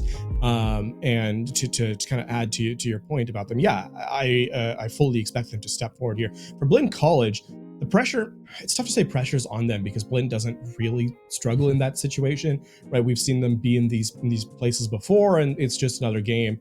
And it's easy to say it's just another game. It's another thing to do it entirely. But I think with the amount of stage experience or stream experience they've gotten at this point, yeah, I can kind of see that. They're realistically, I think, the favored team walking into this. By how much, I'm not quite sure. And I think Lijiang Tower is going to sort of define that for us by its conclusion. I agree with you. I think Blinn is coming into this as the favorite here. And honestly, I think they're starting to enter the conversation as one of the stronger teams in the collegiate landscape as well. You know, I think coming into the spring, they were already looking good, but with a lot of the roster changes they made, they're going from good to great. One thing, though, that Blinn may be an Achilles heel for them is just how aggressive they play, sometimes a little too aggressive. So if Stony Brook can punish for that, that could be an avenue to a win for them. Oh, with a dive on Stony Brook, go on the Reaper, Slee on the Winston, stepping forward. Blinn College, again, this is, I mean, we know that Blinn likes to run the brawl. And this is that brawl stepping in again. They'll likely teleport to the point and take full, you know, that first progress, or first presence rather than progress. Be up to Stony Brook to dislodge them and see how well they're able to accomplish that. And take out a couple turrets initially. Gonna be Winston. Ginger just playing the back of the point right now, trying to force Stony Brook to engage on them, put themselves in a position they don't want to be in. Let's go, dealing a lot of damage into that Reinhardt shield. But they're gonna go down. Vader with a nice headshot. Gonna be traded out there as King Vamp finds a pick onto them. But still, Blinn College in firm control of the point with a pick onto Hayes. Things are looking to be in their favor. Suzu has to be used. That's going to be disengaged from Stony Brook, giving Blinn College first possession. There's just not a lot of agency with the Reaper at this stage of the game, right? Nezuko needs to get in close to kind of find value, and that's simply not an option against the sort of mid-range damage that Blinn can bring to bear between the Symmetra and the Vader, and they'll even extend the time before the second fight goes in with those well-timed pickoffs. And Stony Brook back to the drawing board. And what this also buys is time for Blinn College to set up for an Earth Shatter and for the Ant Matrix. And here comes that Ant Matrix immediately. King Vamp taken down by it. Jinja gonna charge in. There's that aggression that we're expecting out of Blinn, and this time not much that Stony Brook can do about it. And even a path to escape. We don't overstay their welcome here. Blinn College, good. I mean, it's just a good, strong fundamental play. It's going to force Stony Brook here to move to the right-hand side or through White Room instead. But now they're just walking into an Earth Shot. And Slee is going to have to be very, very quick here with this barrier. Something easier said than done to try and block it. Certainly, especially on the Winston. Lucifer's going to need to use this Kitsune Rush. It does come out now. Huge TP shatter into the back line. Several members go down. Nothing left for Stony Brook to be able to do but visit spawn once again. I mean, even with the Suzu, that just gets everyone to stand up. Pin comes right back in afterwards. So now with final fight at the ready, there is a small window for Stony Brook to find value here, but it's going to have to be an ult dump. They're going to have to kind of spend everything here, right? Because they're just starting to build up to it. I mean, Sleek can't even walk around the corner without taking a ton of damage. Gonna dive into the back line. Here comes a Deadeye. It finds two. That is massive, especially with Hayes going down. They were about to have their Sandberry. King Vamp had used the overclock, but they're not going to be able to get anything with it. Slee going down almost immediately despite that primal rage. Blinn College, a quick 100-0 on Gardens. And not a flawless round from Blinn College in terms of their player personnel, right? Either. That's the other thing that's kind of highlighted, is that this has not been Blinn College, I think, playing to their best yet.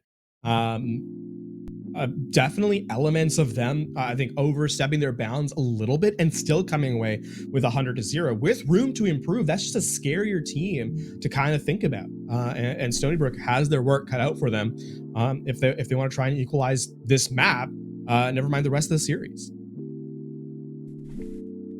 And definitely an uphill battle for them. And you know, looking towards the next sub-map, right? Kind of regardless of where they go, Brawl's going to be really strong. And it is going to be a night market, so expecting a TP to point here to start things out from both sides. Likely it's going to be a knockdown, drag him out, Brawl fest. King Vamp goes down immediately. And Vader getting a couple of quick picks. Now, Jinja chases down Nezuko as well. This is over. Blinn College has the point. Vader pays attention to that to teleport. The magnetic grenade is out and dealing damage before anyone from Stony Brook can even realize it's there. And with that extra burst damage, doesn't matter. It's just economy of resources. You're forced to spend yours so much earlier for less value. And Blinn College are able to walk away with that. A change now as Nezuko switches over to the Mei. Oh, that's a nice wall there. It caused a little bit of problems for Jinja. They are able to disengage quick enough and get off a fire strike that takes out one. A's down though, or rather Hutch is down, so a big source of their heals is not there. Knuckle Bunny gonna have to work overtime, especially with Jinja charging in like that. Still though, the fight does go Blinn's way. Blinn recognized that their opportunity for that fight is very, very limited. If that had extended any further, the lack of healer would have come back to haunt them. And so they just press the go button, right? Recognizing that Stony Brook don't have quite all their resources returned in time, and choose to end the fight really when they had the opportunity to do so. A good heads up play by Blinn. Now the Shatter to try and continue that forward momentum. It's a 5-player Shatter. Everybody's on the ground. Nothing that Stony Brook can do. I mean, to perfection, just to perfection. Jinja there reads sleep perfectly. Nothing you can do. There's no way to block that Shatter if you're not expecting it, and I don't think Sleep was. And Jinja, punishes them for that. Now, Stony Brook, this is their best opportunity they've had in the map, and not a moment too soon. But now it's down to execution. Keep in mind, Blinn still has tools to respond with. It's going to come down to can this Shatter actually find value. Deadeye through the Ant Matrix. A couple of skulls come up, but they're unable to click in time for it, while helping out tremendously from Swef. Could be picky either way. No Baptiste for either squad at the moment. Knuckle Bunny gonna go ahead and use the sound barrier though to give Blinn College an opportunity to just take this, make it their own. Nezuko doesn't quite have the Blizzard either. Beautiful Deadeye comes in as well. Blinn College gonna be able to take Lijiang Tower with a pair of 100 O's. That is a really nice fight from Blinn College. Yeah. On that one again, and I don't think Blinn College was flawless in that second round either. Being able to play from behind, a huge part of why Blinn was able to take that map, and I think a lot of credit to being. We talked about pressure as being a sort of consideration in this match, and you can see Blinn, their expertise at understanding how much space they actually have to work with. In a lot of cases, a lot of teams would buckle down a player, down a big part of their composition, like the Baptiste, but instead recognizing that their window for opportunity is closing quickly, and operating within that window rather than letting it pass them by. And with that, give themselves a 2-0, 200-0 on map number 1. Yeah, that's a big statement. I mean, it's so much really done, really well done by Blinn there. I mean, Jinja, I think, kind of heading a lot of that, just kind of outplaying Slee on the Reinhardt. But again, I want to highlight Knuckle Bunny, right? You mentioned when the Baptiste went down, right? And Knuckle Bunny able to keep their team alive, help them engage, help them take advantage of that window of opportunity that they had to close out the fight on Night Market. Now, impetus is going to be on Sunny Stony Brook as to where to go next. Of course, my bet's going to be King's Row. Of course, here's a grand overview of where we can go. Part of the reason you're wasting so much King's Row is because the hybrid map pool is fairly limited. Yeah. Paradiso, definitely one of the more interesting maps. Surprised we haven't seen as much Eichenwald though. We did get a bit of it on if you had to choose week. between Eichenwald and King's Row, I think a lot of teams would choose King's Row. Eichenwald often not even scrimmed at all. Yeah, so not really any surprises as to where we're headed at this stage of the game. I also think that if you think of like the styles that these teams like to play, right? The maps don't really favor anything except King's Row. Maybe Paraíso. You could argue that you can play some flavor of the mobility compositions that were showcased, but even that's a stretch. So I'm not at all surprised that we're going King's Row for map number 2. For Stony Brook though, the big problem here is that it falls away from your favor, even as it's your map selection, because of how commandingly Blinn was able to shut down, the dive and the brawl with their version of it. And for Stony Brook, the question now becomes, how do you exploit the flaws that Blinn College has in their setup that are going to be mitigated by virtue of the map geometry. You're not going to find an isolated Baptiste as an elimination easily on King's Row as you were on Lijiang Tower. So I think Stony Brook definitely has their work cut out for them here. Be curious to see if this composition stays for Stony Brook. It's really, I think, a good option here, right? When you're, throwing a lot of things to the ball, nothing seems to stick quite yet. This is definitely something you consider, but seeing the supports swap over, I'm not sure this is going to be the case. Of course, Blinn College, no reason to change the approach that they've had. Looks like a great situation for them. 5, 4, 3, 2. This first fight is so critically important for Stony Brook. Ooh. Not a great start. Just some well-timed spam from Blinn College. It does force the resurrect out, but it also reveals what composition Stony Brook are running before they even get through this gateway. You can see that Blinn College are posturing to try and just get ahead of the Pharah, and wow. They do a great job. That cannot be undone. Yeah. Vader doing exactly what they need to do, right? You need to try and take out that aerial threat. That's on you as the Cassidy. Well, I mean, it's not. Yeah, getting rid of the aerial threat is sort of the basic kind of idea, but where you operate is very important. The Pharah has to kind of behave, play around cover, right? Because chip damage is so much more difficult for the Pharah to deal with, even with the pocket, because that's damage that she's not getting boosted as she puts down range. Also, with the buff to Cassidy in the earlier patch, his mid-range tool, dueling is so much stronger even with body shots, as we're seeing right there. Haze eliminated early, and the fight's over. Yeah, nothing that Stony Brook could really do. They're getting picked apart one by one right now, it seems.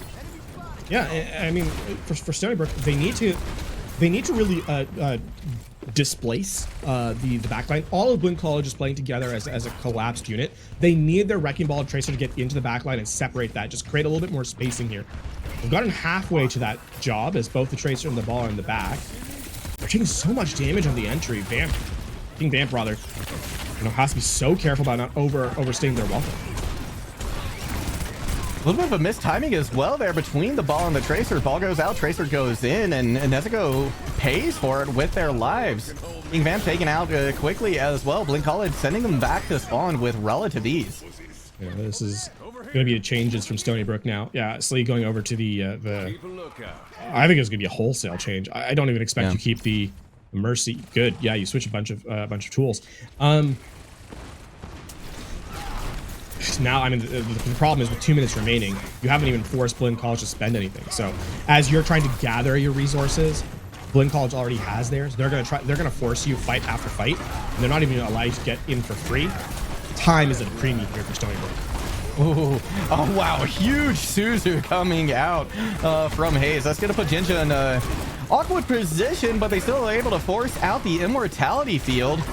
Jinja taking a lot of damage, forced back. Pulse Bomb gonna be a whiff from Nezuko. Here comes an Ant Matrix. Swept gonna fall though almost immediately, but not before they're able to get the Blizzard out. That's gonna be Slee down once again.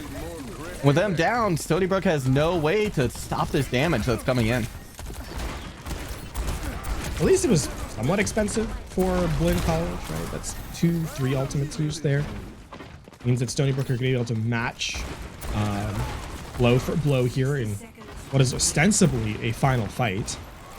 See Blinn College try to delay this approach as long as they can. One well-placed shatter, though, from Jinja could end it all. Nezuko goes down. Vader able to take them out. Shatter goes down, but it's going to be blocked this time. Immortality Field still has to be used. There's a lot of damage coming in. Now Knuckle Bunny going to give the sound barrier up. Try and chase down the rest of the members of Stony Brook. 30 seconds left to go. Fairly expensive fight for Blinn College. This is Shatter and the sound barrier that I had to use there, despite not really much from Stony Brook. So there is an opportunity for Stony Brook to kind of rush the point. I do mean that literally with the Kitsune rush from Haze. And just try and farm Slee up to an Earth Shatter. That's the kind of the play you have here. Not a great one, but time's not on your side, so you don't have a choice. Ice Block forced out from Sweff as well. It was a nice wall. Deadeye now with the Kitsune rush. Lynn College giving up some space here just to make sure they're going to stay alive. Another wall comes out. That's going to give Slee some problems. Overtime clicking over. Somebody going to have to touch point. They get tip a toe on there at the last moment. But Swift takes out Slee. Nobody left to touch. And Blinn got a full hold here on Kings. That's just not developing enough resources before you flip your composition, and not costing your opponent anything. Keep in mind that Blinn won that defense off the back of being forced to use absolutely nothing when the Wrecking Ball composition was out on the field, right? Meaning that when the mirror came out, or the near mirror, you were able to kind of duel out your opponent fight after fight with only 2 minutes left, with the resources you had as your opponent was trying to build, towards trying to punch through. And yeah, I mean, Blinn College just a very, I don't want to say casual, but I think a very laid back approach to taking fights in that situation. Very much opposed to the aggression that they've showcased in the past, the hyper aggression, right? And that's the evolution of Blinn College that, we've come to appreciate over the last 2 or 3 times we've seen them.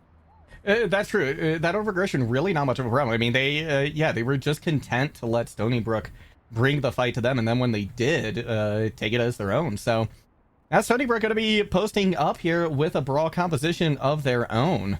Gonna have to be a tremendous hold here. There's really zero margin for error for Stony Brook right now. Well, you don't want to be facing down match point. Keep in mind they're playing for a draw at best. And Blinn College, they're going for the one fight win situation here.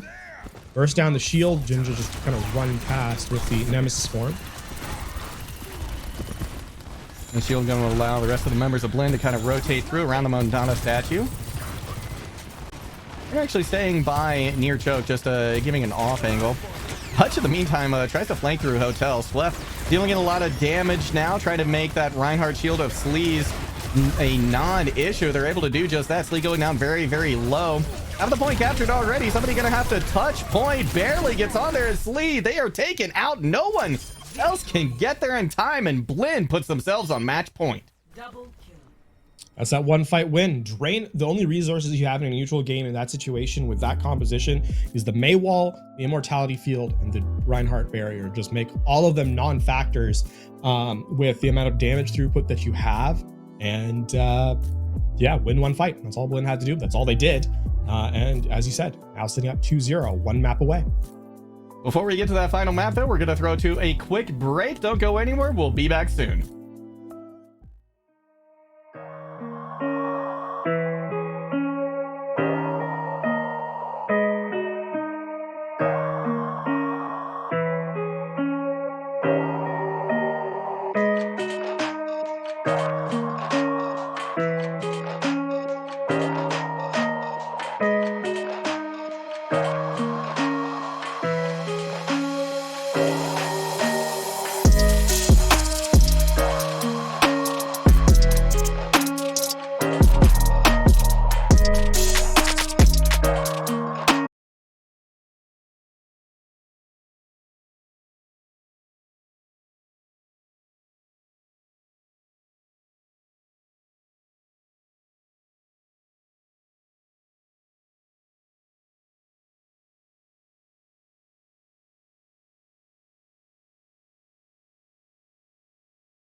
who are constantly at the top of their performance. It's when they hit playoffs that they kind of found some stumbling blocks against the higher ranked teams. And this season, I think, is a season they want to extend past that. They want to be a threat beyond that. And so far, at least in the game today, have showcased that. So I think playing a style that is on par with some of the aggressive setups that those teams in the top 5 perhaps may show, which is I think where Blinn would ideally like to kind of be challenging. And now as we head to Circuit Royale, an opportunity to ice out their opposition and continue their evolution. We're gonna get to see a new look here from both squads. As Circuit Royale definitely does herald the arrival of a Sigma in most cases. Vader, I think things an advantage early to Blinn College. Gonna be a quick regroup though, no significant damage done. I mean, Nezco's gonna have a really hard time in the Reaper here. It's so hard to get in close. Wow. With the Reaper to actually be of any effectiveness. Uziverse will make that a little bit more of a conversation as they pick off Vader from afar, just peeking over the shield of the Sigma. But again, you're not really going to be brawling in position with the Sigma. So instead, you have to find a value elsewhere. I don't know that Nezco can teleport into the backline and really gain progress that way. Especially here on first point, that's going to be so telegraphed, right? There's not too many ways that you can really approach getting behind the enemy team. So yeah, or flanking the enemy team from the side. So yeah, Nezuko just kind of staying behind this barrier right now, and honestly, and not finding a ton of value because of it. Vader with another pick onto King Vamp. Now a lot of that is really the only long-range damage they have outside of Uziverse, who is now gone as well. Nowhere to be found, so gonna be a regroup here. The other thing to highlight is Vader is so unconcerned with the damage pressure of the DPS that they can take super aggressive angles. King Vamp obviously has to ramp up to the railgun, right? So Vader can take that aggressive shot. In fact, you can see them just not even really playing passively at all there, daring King Vamp to take that 1v1. Nezco will now switch over to the Widowmaker, which intrinsically puts a little bit more pressure on Vader than the Reaper does. Because at least you're operating the same range of damage pressure. And definitely a change that needed to happen. But now Blinn College is sitting on 5 ultimates as well, right? And 2 minutes has already been burned off the clock. The cart has realistically only made its way up to the corner. Hutch going down though is big. Nice gravitic flux that's going to give Vader easy shooting opportunities. And straight committed as well. Quite a couple players going down though. Blinn College holding strong. Yeah, this is, you can see the confidence Blinn has there to chase down those stragglers. Speaking of stragglers, Swaff was perhaps overstaying their welcome a little bit. We'll have to retreat. That's also really expensive for Blinn, as they use 3 ultimates to just the one that Stony Brook had at their ready. Beautiful window though coming out from Hutch right as Stony Brook tries to turn that corner. King Vamp taken out. Let's go seeing if they can get something going from the back line here. They're giving him a lot of problems as well. And yeah, Uziverse was caught in such a bad position. Oh, that was a stun on the gravitic flux as well. Wow. Jinja on point with that one. And I mean, now 50 seconds left. We've cycled back to Blinn sort of being close to their tools once more. And I mean, barring just sort of Stony Brook running down with the Transcendence and this overclock, literally face first into Blinn, I don't really see this going much, in anyone's favor. And Hayes is down again. Vader will fall, but in the meantime, Hutch is doing working overtime here for Blinn College, finding 3 in that last fight. Yeah, 15 seconds left. I mean, the game plan still hasn't changed. It's run down your opponent with the overclock, with the Transcendence, the sustain, the damage, but the gravitic flux is back up here for Jinja, and there's no way to stun it this time around. Outside exceptional damage to simply eliminate the tank player. Lee has gone over to the Wrecking Ball, seeing if they just need to get back to point at this point. Big overclock coming in. Uziverse pushing forward aggressively with the Transcendence. Here comes a Gravitic Clutch from Jinja, though. This one will not be stunned out. A lot of damage going into Stony Brook, but in the meantime, Nezuko has found a pick. Uziverse going down, though, is big. It's just going to be Haze keeping the team alive here. Flea finds a pick onto Knuckle Bunny as well. Blinn College having a little bit of trouble here on this first corner. Almost steps off point. Blinn College coming back in, though. It's going to be Hutch on point. Vader swapped over to the Tracer to try and give them an opportunity to get back, but Stony Brook has punched a hole in this defense. Blinn College is going to recontest 100%. Vader on the Tracer will be the first one there, but keep in mind, not all of Stony Brook is at the objective either. And no, they're not. They're going to have to get back quickly. Here comes a nice Dragon Strike as well from Blinn. Trying to get everybody off point. Overtime almost goes away. Have to stay on point, but that is not where they want to be at the moment. Vader seeing if they can find an opportunity in the backline. Big pick from Knuckle Buddy, and everybody steps off. Blinn stops the card right before second. 0. I mean, that comes down to the fight before, where Swef, the fadeaway, literally dashing to the right, gets the last arrow as they are taken down with the hit scan, and then Jinja, you know, getting an accretion combo to eliminate one more player. I believe it was King Vamp actually on the DPS at the tail end of it. So that opens up enough opportunity for the reset to come in, for the players to kind of come in, and you know, in this final moment, you put a Dragon Strike on the objective.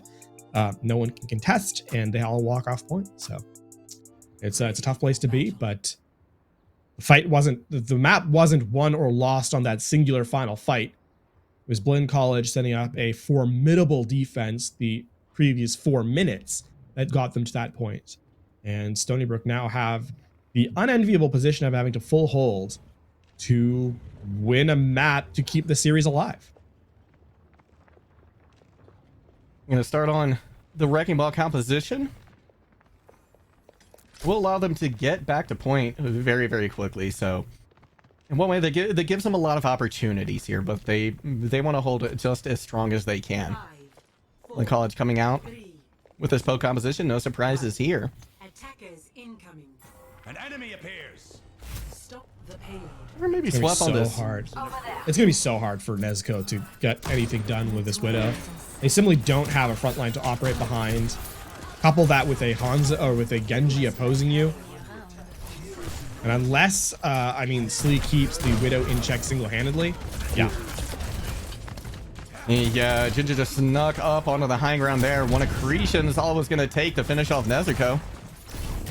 Slee dropping back, but it'd be too little too late. Gonna have to give up a lot of space here.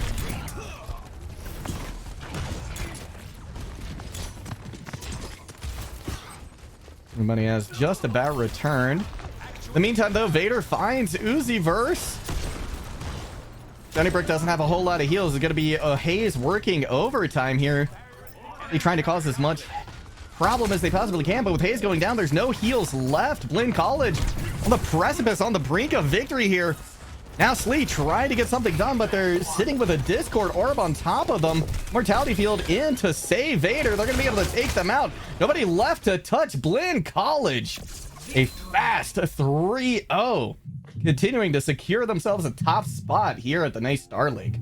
And flawless run on this particular match. Keep in mind, they don't drop a single point in this map, and in fact, the only progress they give is over on Circuit Royale. It was a shutout fully on Control. It was a shutout fully on King's Row, so that 3-0 also does not tell a full story, as you sometimes may think. Now, with that being said, Blinn continue their run through. I believe still flawless in their scoreline. Here through 6 weeks of play, and look to be in their conference one of the top teams, if not the top team, trying to contest in the playoffs. Well, we are going to throw to a short break, but right after that, hoping to get a player in from Blinn College for an interview. Don't go anywhere. We'll be back soon.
everybody. Welcome back.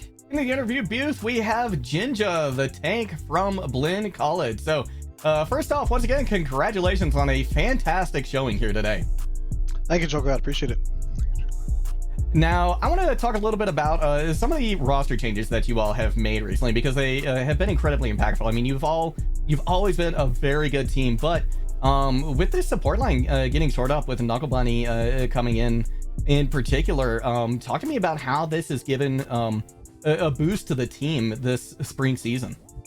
So these two new support players, Hutch and Knuckle Bunny, they've came to Blinn with past tier 3 experience, and they have team experience. So them coming to our team already with that experience has made my job a lot easier in terms of integrating them to the team and kind of just playing with them and knowing comm roles. So having those two has made my job a lot easier, and they're already great mechanically. We just need to make sure everything fits together in a good puzzle piece. I want to focus on you specifically for a second, because this team has lived and died by your play for a very long time. Coming into this one, obviously we've seen you a lot on broadcast the last little while. Specifically, one thing that was highlighted is Blinn wants to step away from, team led by Jinja, or team run by Jinja, to a team led by Jinja. Has that been an important, what's been the important adaptation from you to kind of facilitate that?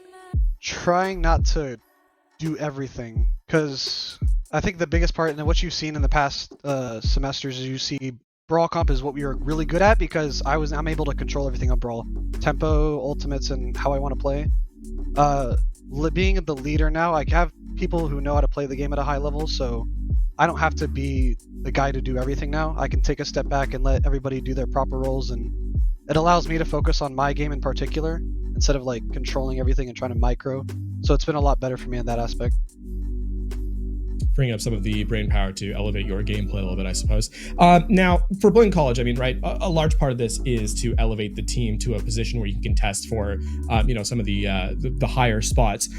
In this season, what do you see Blinn College what is the expectation for the squad? It's hard to put on expectations, because in scrims we do really well, in games we do really well, but sometimes we can have bad days. And as much as I want to say we can break through getting that top spot in Okra rankings or something like that, we're gonna do our best to upset as many teams as we can. I kind of see us as a dark horse, and if we on good days, I think we can take on a lot of these really good teams. So honestly, I just want to be the team that nobody expects to win. Well, before we let you go, just one last thing from me. Would you like to give any shout-outs to friends, family, teammates, whoever you'd like? Yeah, shout out to my teammates in particular. Vader, Hutch, Knuckle Bunny, Swift, they all put a ton of hours into the game, and they've done everything to make this team what it is. Kyle doing a really good job helping us stay on track. And shout out to you two, Lafana and Jungle God. You guys have made the scene a lot more fun watching these games, and you guys have made me enjoy watching the stream replay, so thank you guys. Casting is a thankless job, but you guys have done a lot to make this game a lot more fun, so thank you guys. Well, thank you very much. That means a lot, and we love seeing you on broadcast as well. It's fantastic every time. So, congratulations to you all once again. Looking forward to seeing more from you in the future, and good luck with the rest of the season. Thank you guys very much. All right, well, we're gonna take a short break. Up after this, the match number 3. That's gonna be between UNC Chapel Hill and Ashland University. Don't go anywhere. We'll be back soon.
are back halfway through the broadcast this evening. Up next, it'll be UNC Chapel Hill versus Ashland, and UNC Chapel Hill is a newcomer to the stream, at least this spring split. So excited to see what we're gonna have from them. Yeah, and Ashland University stepping forward as their opposition here. I mean, one of the highlights at this stage, right? Week 6, we've touched on this being sort of about the mid-season sort of aspect of things. The element comes through that now the gameplay that needs to be established, I think, is that evolution, right? Whereas the early part of the season is sort of ramping up. The middle of the season is really about cementing your position, cementing the style of gameplay that you're going to have, and then taking it from there. So here we're looking for the mitigation of mistakes from teams. And I think especially from Ashland, who we've had the opportunity to witness before, this is going to be a very important game for them to kind of continue their run through here. Exactly, because they're one of the teams that is still sitting with a perfect record right now, that being 5-0.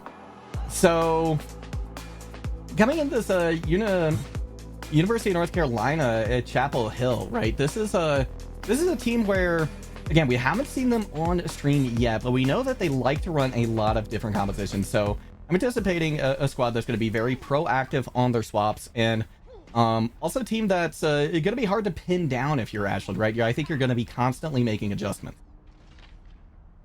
I mean, at least for the moment, this is going to be a contrasting styles as well, right? Seen a lot of brawl today, a lot of brawl. Mm-hmm. Dive has not been the most effective composition to this point. 4, I mean, when we hear that brawl is probably one of the stronger compositions that is kind of more easy to make work. See that come to point. Varsity on the ball, though. This is definitely one of the compositions they really like to run. Big hack and slam. That's gonna take out Toothpick immediately for UNC Chapel Hill.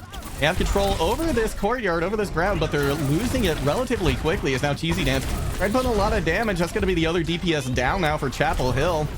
After Henry has gotten picked. That comes in once again. And Mizuki just causing mayhem and havoc everywhere they go. Meanwhile, gonna section them off briefly. Ashland has control over the point. Gonna be a nice charge, though, to take Cheesy Dance out. Oh, UNC Chapel Hill still in it, but losing ground quickly. See if they're able to, because this fight is still at first fight that has kind of gone on for some time.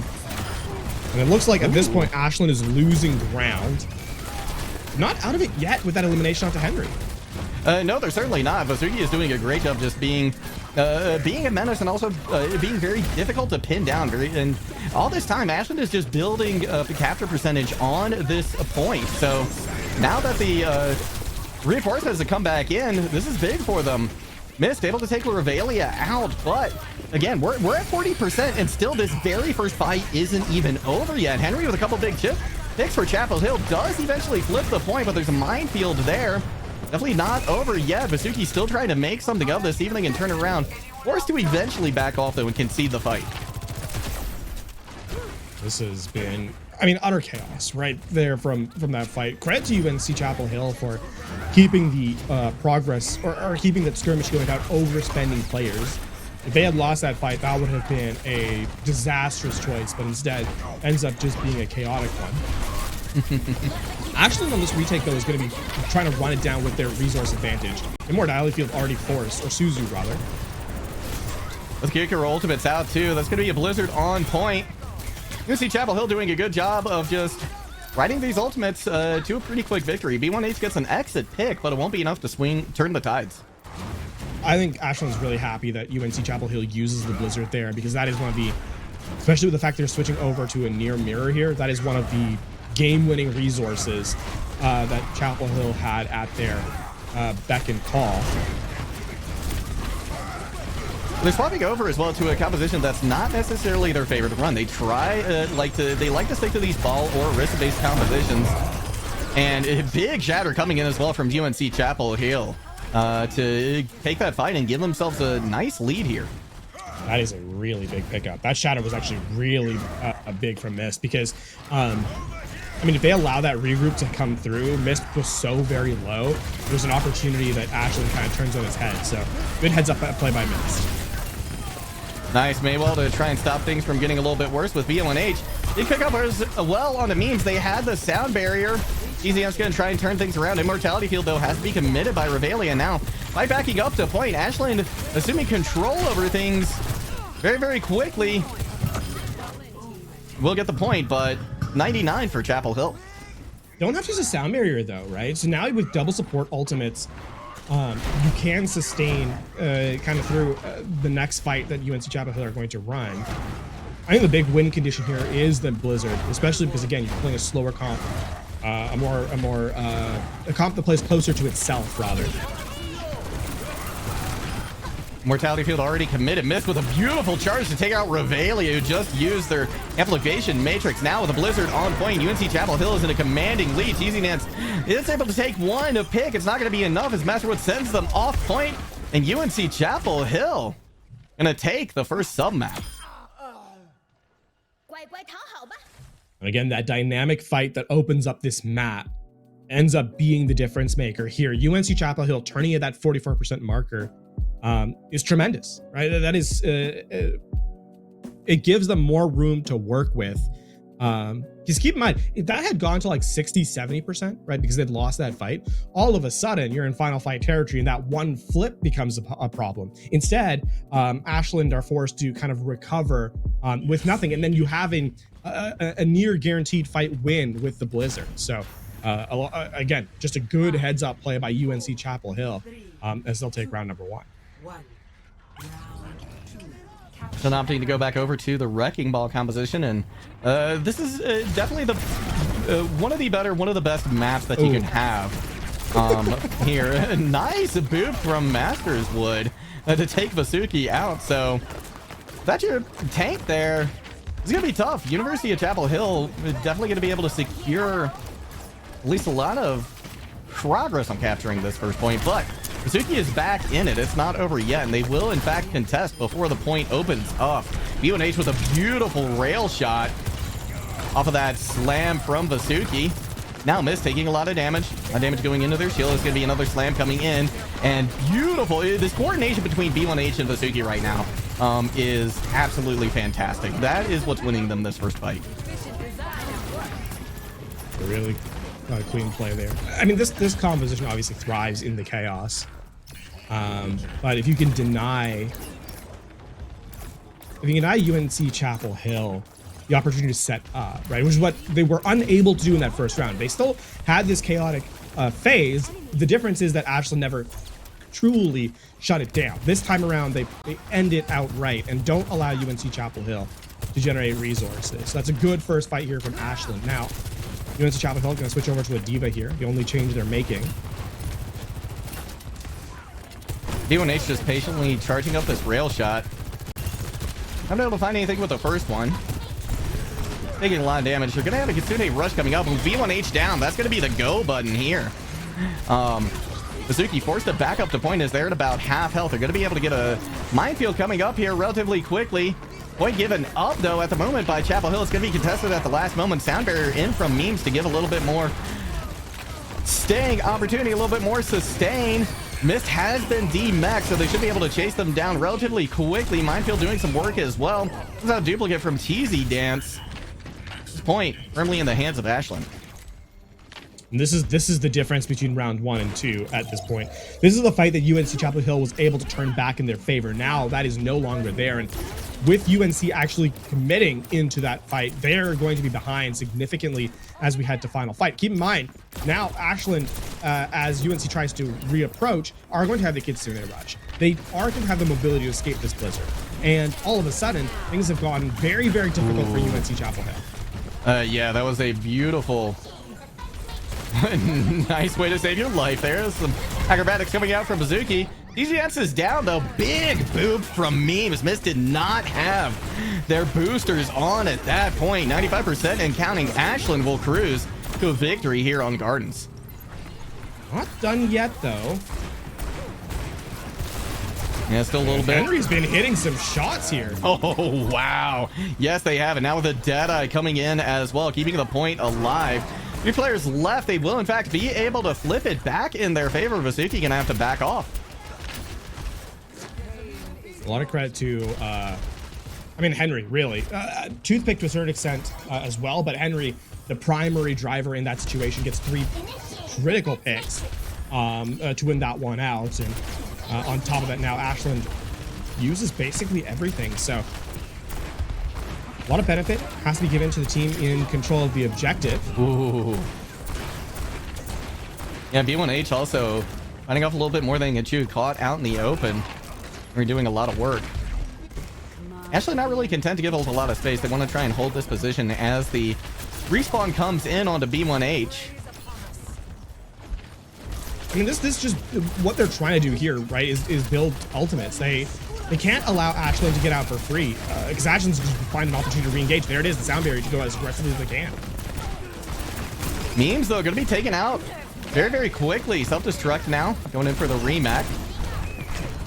Not able to take them out either. Mine's available, but Vasuki too low to do anything about it. UNC Chapel 2 doing a great job of holding on here. Yeah, really big stuff, actually. And Henry once again comes in with a key elimination. UNC Chapel Hill now ever closer to taking that first map, as they're basically one fight away, and Ashland does not have a guaranteed way back into the sub map. No, they don't. B1H is going to have the overclock. So once again, I think this coordination between Vasuki and B1H going to be of paramount importance. Henry goes down low. TZS does take them out with the sticky bombs. Snap have those popped. The Coalescence that's doing a lot of damage. DMEC here onto Mist. Could spell disaster though. B1H will take him out. Vasuki with a minefield as well. They're flipping the point back over in their favor. Ashland trying to come away with a win here.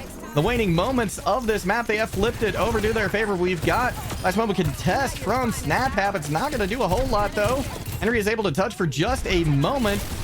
But again, firm control here for Ashland. We are going to be going to a map 3 once again on Lijiang Tower.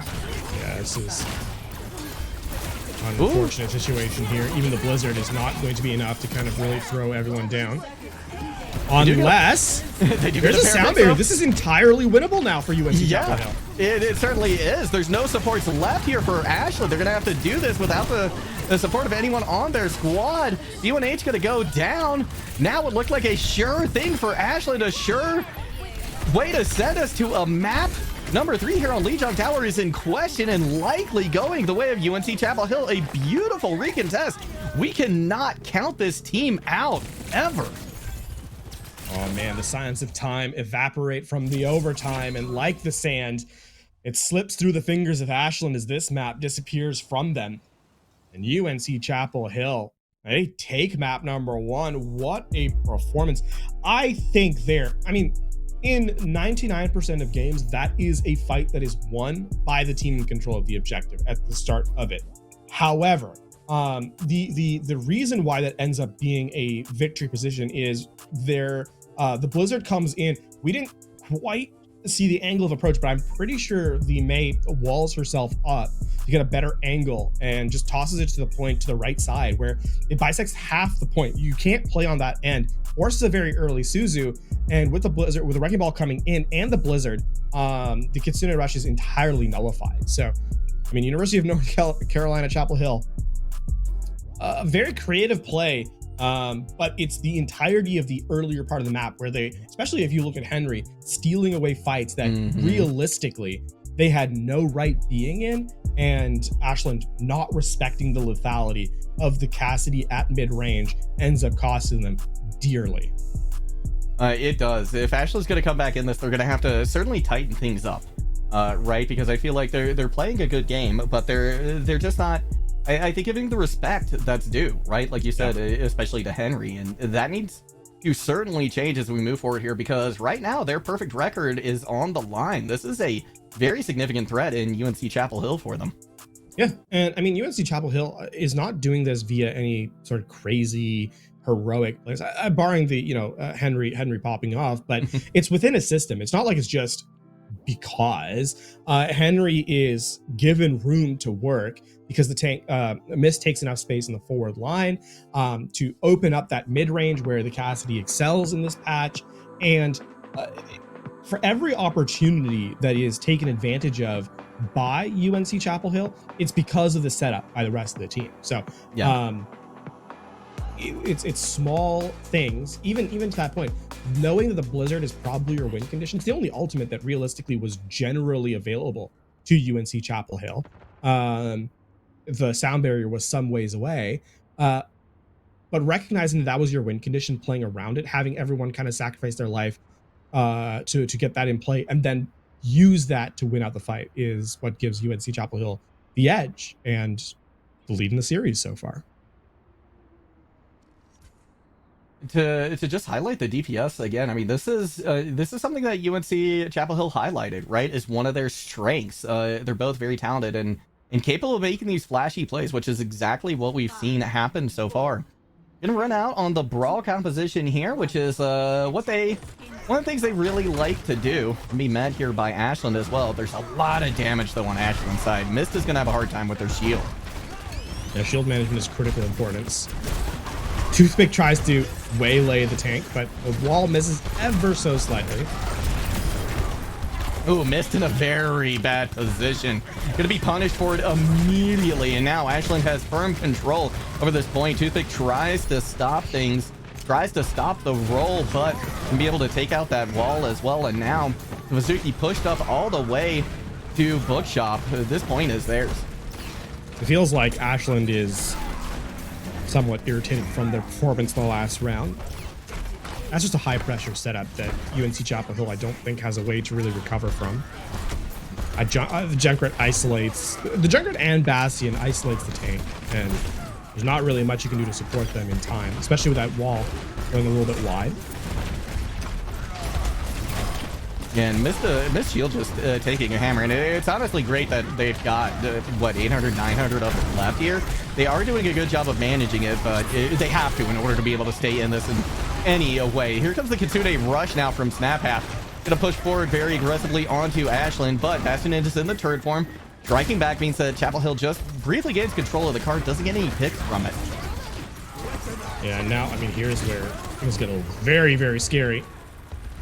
Oh yeah, Cheesy Dance already taking out Snaphat. Here comes the Riptire in the backline, forces out the Ice Block and gets 2 players in addition. So beautiful fight win here from Ashland.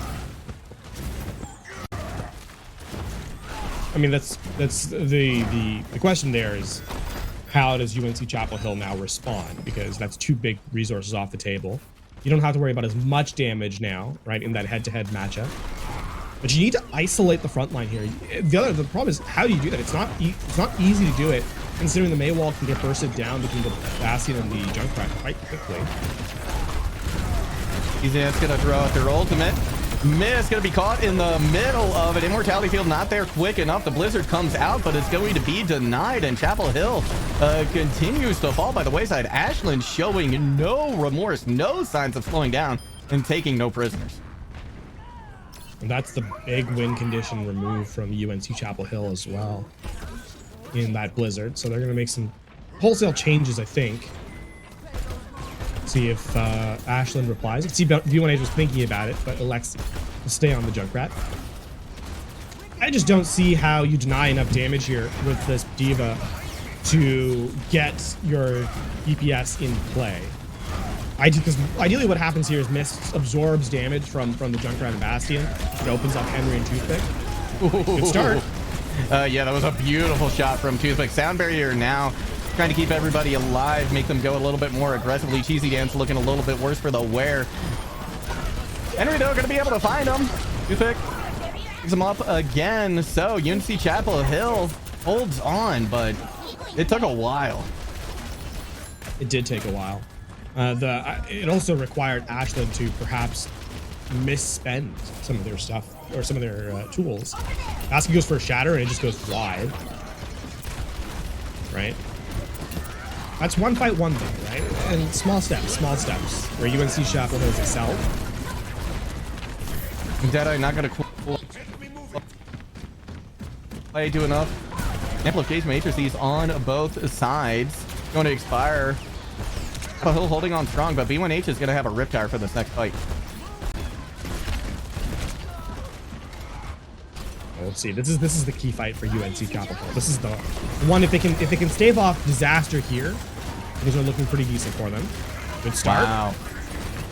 Yeah, that's fantastic. They're still running around somewhere, not able to find any value. Gives another ultimate. Mortality Field is there. Toothpick taking out Cheesy Dance too. UNC Chapel Hill is putting up a beautiful defense here, but Toothpick going down. Necessarily the best. Shield barely there for Masuki. They're going to charge back to safety in the meantime. I mean, the critical thing here is that they've withered away the resource advantage that Ashland built. That was the fight that Ashland really wanted to take between the Riptire and the Bastion's ultimate in backline. Ashland, that was the fight that they kind of wanted to win just by dumping ultimates in, but UNC Chapel Hill, recognizing where B1H was set up, takes down the Junkrat in the middle of the channel, and then on top of that, Toothpick, 1-2-3, living up, getting a pick, a critical one, allows them to win out that fight. Ashland going to change to a dive composition in response and start by chasing up the high ground, but Vasky's so low. Yeah, the sound barrier has to be committed. Henry using the Deadeye 2 to zone away, but Revelia peaks. That's a huge hit again for Chapel Hill. Now all they have to do is push W because it means the sound barrier is gone. Ashland backs off. Yeah, that was a sound barrier that was used just to keep Vasky alive, but they had to still jump out. Like, that leap still had to be used to disengage so they don't get the offensive value that you kind of want with a sound barrier. And Ashland are now playing catch up. They still have 2.5 minutes, so it's not like it's disaster territory yet, but a far cry from that 4-minute time bank they started off with. It really is. UNC Chapel is just doing a phenomenal job at the moment. Mizuki forced to use their shield. They go down to about half health, but Toothpick is down. Amplification Matrix is there. Mist does win out the tank duel, but they are going to be demeched as well. So it's certainly not over here for Ashland. If they can regroup quick, yeah, Mist just throws themselves off the map to get their mech back as quick as they can. Without Vasky, you can't take an aggressive setup, though. You are going to keep pressuring for map control, but you can't take the fight here. That's exactly why. There's no one to soak damage for you. B1H finds it out as the headshot comes in. Yeah, but with that early pick on the snap half, things are rough. As is wood, their sound barrier is now gone. Nobody on point to try and stagger things out. Gonna be a last second contest here. Mist coming in, gonna have to use the self-destruct, but there's a shield over top of it. Not gonna find much with that. And in fact, gonna be taken out quickly by Vasuki. Ashland, the sound barrier now, not much left that UNC Chapel Hill can do. Mist going down very low. They will be demeched and dealt with quickly. There's one last contest here. Very briefly, but Ashley gonna finish with some time on the clock. And critically with 3 seconds over the minute. That's what UNC Chapel Hill was fighting for, by the way, in that final situation, as it was a lost fight, right? No doubt about it. But the stagger in was trying to delay time. Now, I mean, Ashland, UNC Chapel Hill are forced to be in a position where they need to capture with time remaining. Elsewise, the map enters overtime with no attempt at contesting that second objective, or getting a second attack, rather. Nonetheless, I think this was a third-point defense that showcased a good understanding by both squads of the critical counter picks to kind of have. One was primarily the fact that UNC Chapel Hill was able to evaporate that time bank. Keep in mind, it was 4 minutes, 41 seconds on third that was drawn down to that 103 from UNC Chapel Hill. After Ashland recognized that this Reinhardt Bastion look was not going to put pressure forward, they switch and are able to turn a fight in their favor at the very end, despite trades coming through. So I think that's just a good heads up play by both teams that puts this map still very much in contention for either squad. It certainly does. UNC Chapel Hill has really done a phenomenal job here today. I mean, they do cite control maps as some of their favorites, so expecting to show up strong there is big. But with how strong they've shown up here as well on King's Row, it's speaking volumes about the squad, especially going up against Ashland, right? Who is sitting with a perfect record here. Be a nice rotation into the high ground too from UNC Chapel Hill. It takes a long time to do, but if you can execute it well, it can yield a lot of value. Mist actually dropping down in an interesting spot that's going to draw a lot of damage, draw a lot of fire, and eventually cost them their life. So Chapel Hill, the rest of the team now caught in a very awkward position, actually going to be able to pick them apart. I like that the rest of UNC Chapel Hill are not trying to save their lives, right? Yeah. They're not getting out of that situation, so better to reset with your team and get another fight as quickly as you can. That extra ult charge you're giving to your opponent is kind of worth it in that regard. Ashland played the poke game very, very well, though. UNC Chapel Hill now switching to composition they were able to stall so much time off on third with. Yeah, they're going to be looking to, again, kind of take this high ground position, right? Now that you got the Diva in tow. Singing with a beautiful fire strike, though. B1H does go down. The 1-for-1 trade, and Henry's going to be able to get back into the fray quicker than B1H. You see, doing a good job of keeping control of this high ground, continuing to pepper down on the low ground. Cheesy Dance being pushed in. Ultimate already coming out, looking for someone on the high ground to put this on instead. Opts for a spot in hotel. Doesn't find anybody either. Now there's amplification matrix on point. Napap forced to use the immortality field as well. B1H just trying to layer in as much damage from they can from the backline. Masuki has a shatter ready to go. Nice dragon strike through to zone as well. That's going to give Chapel Hill a lot of control over the point, but Cheesy Dance is on the high ground now. Two players shattered as well by Masuki. Gonna be a quick cleanup despite some good plays coming out from Chapel Hill. They only get one tick. Man, that was so close to being such a good fight from UNC Chapel Hill. Instead, Ashland survive the onslaught of disruption that was sent their way. I mean, I like the combo of the self-destruct into the Dragon Strike. You know, put the Dragon Strike behind them so they can't walk backwards, and then the Diva Bomb in front so they can't walk forwards. But UNC Chapel Hill, you know, Ashland, they dance around that damage and are able to kind of run through. Now, see if this Riptire finds anything. Still looking for a target. Gonna be taken out. Henry picks it off. So one of Ashland's, really honestly, their big fight, their big win condition is gone at this point. Now Snapap able to take out B1H. Force out the sound barrier from Memes. Gonna be a sound barrier now from Masters Wood as the immortality field goes down. Henry still able to get a lot of value with the overclock. Everybody now corralled into the hotel. That's just where UNC Chapel Hill wants them, and they make quick work of what's left. That's a lot of time evaporated, though, for UNC Chapel Hill, right? And Ashland also makes a crucial change here in B1H moving over to the May. Not having the Junkrat means there's a lot more. The Junkrat has a lot of burst damage, a lot of, you know, damage pressure, but there's not a lot of consistency at times, right, with the spam. B1H, unfortunately, the difference here is going to be, especially when Mist tries to dive into a position to isolate one of the DPS of Ashland, they're going to be faced with a wall on the way back, blocking off the damage that has been so forthcoming from Henry and Toothpick 1, 2, 3. Here comes the Amp Matrix now from Avalian with the Bastion behind it. That's going to be something you don't want to take a peek into. Actually getting aggressive as well, actually pushing through that Amplification Matrix, allowing themselves to be maintained, to be sustained by the backline. Mist throws in a self-destruct, not going to catch anybody. Doesn't even force the Matrix. Yeah. Or Immortality Field, rather. Now Cheesy Dance putting a lot of pressure on with another ultimate. Mist barely skates out with their mech, actually. Surprised they were able to hold on to it. Immortality Field has to be used by Chapel Hill again. Several members going down very, very low. Takes them a while to get healed back up. And Matrix of their own, not necessarily finding the value they want because B1H just throws up a wall and disengages. Now Dragon Strike can try and isolate a couple players, but they're actually able to get through it completely. Shatter lands. Picks are coming in favor of Ashland. Minute 40 now on the clock for UNC Chapel Hill to try and make something happen.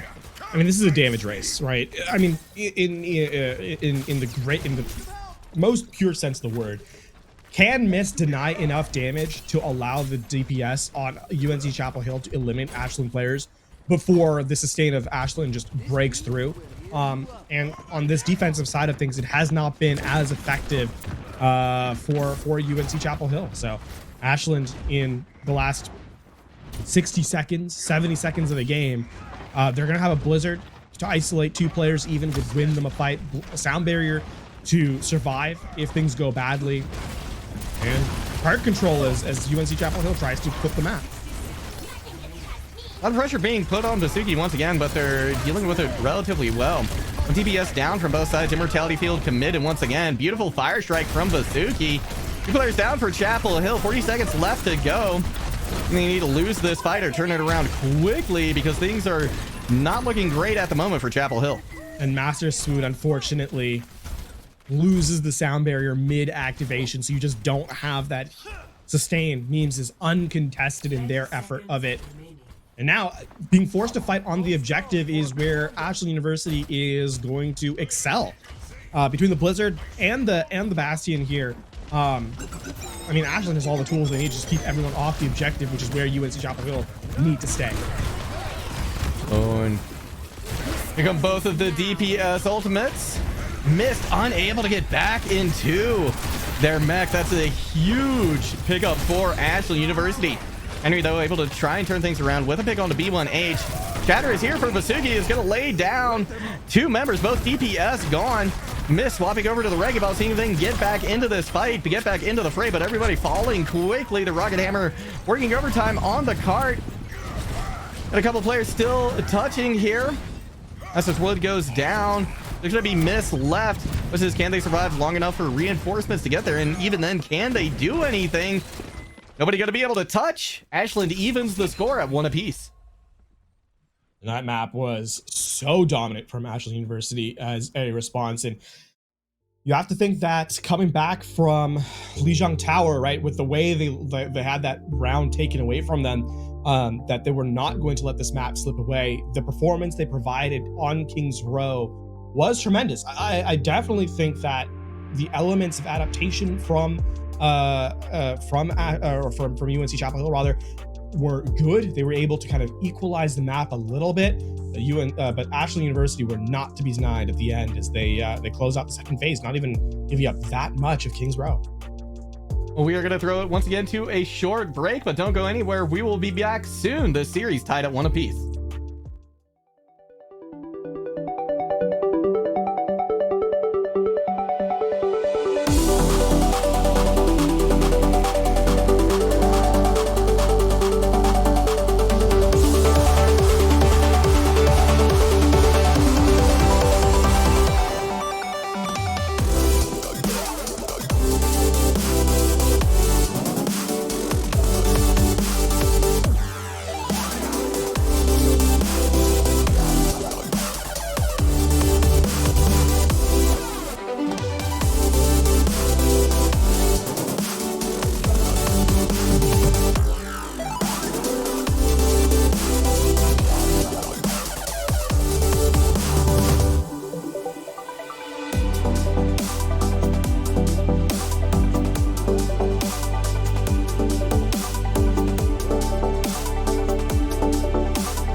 welcome Hello, back. everybody, and welcome back. It'd be Junker Town we are headed to next. LaFon, I'm going to throw it to you for a second here because I appear to be having sound issues. Well, welcome back indeed as we get set for third and definitely not final map, as we absolutely are tied 1 apiece here after 2. So a chance to take the lead in the series for the first time for Ashland University. UNC Chapel Hill looking to deny that. We head, of course, to Junkertown a difference, considering that in general, we've seen a lot of Circuit Royale as of late, but even still, Junkertown a very long open map on Escort, so not really surprised to see the Sigma take first place. Yeah, the What is Sigma a little definitely bit going to... What is a Oh, little go bit ahead. difference, though, is that Scorcho is going to step in here as a substitute for UNC Chapel Hill. Mist takes a back seat on that one. 5, 4, 3, 2. Yeah, it's interesting. It seems Attackers incoming. map number 3, Sigma always going to be in play regardless of where we go, whether Circuit Royale or here on Junkertown. When it's going for an early shot. I like Cheesy Dance on the Sombra as well here. And you're, of course, matching them in kind. Memes on Zenyatta, though. They're gonna put a lot more pressure, especially on Scorcher or anybody else who kind of puts their head in the way. That's gonna be something UNC Chapel Hill certainly has to be wary of. Yeah, doing a good job of gaining a lot of ground, though, is Ashland University. Already forcing Chapel Hill back, even despite getting no picks yet. B1H now with a nice off angle, but it is spotted out. Toothpick definitely aware of it, able to take them down, too. Now they're going to be able to free fire just a little bit better. Not as thinking maybe pick up where B1H left off. Not going to be the case. Immortality Field committed as well onto point from both sides. You see Chapel Hill briefly stymied here. You can see B1H was hunting for the angle, which side Toothpick 1 to 3 was coming out of, and the Widow for UNC Chapel Hill just picks the correct one. This is that first shot, which allowed GC Dance to escape for the moment. This is actually not a great situation for UNC Chapel Hill to be in, because again, they don't have as much pressure if the Widow's not popping off. Henry, though, able to find one. It's gonna be traded, though. One support for one. Roger coming up a little bit ahead, but a nice shot from B1H. Dude, taking out Henry. One of their big threats down, so University, a little bit of progress, but it's coming at a cost. Toothpick is actually caught out here on an island. Just use grapple to try and go for a hook. Ooh. Roger with a nice gravitic flux too. Vasuki unable to take them out of the sky, and now team's in a tough position. GDN's finding some picks. Masters Wood straight off of a res, finding memes as well for Chapel Hill. But despite all this, Ashland University has pushed the card very, very far forward.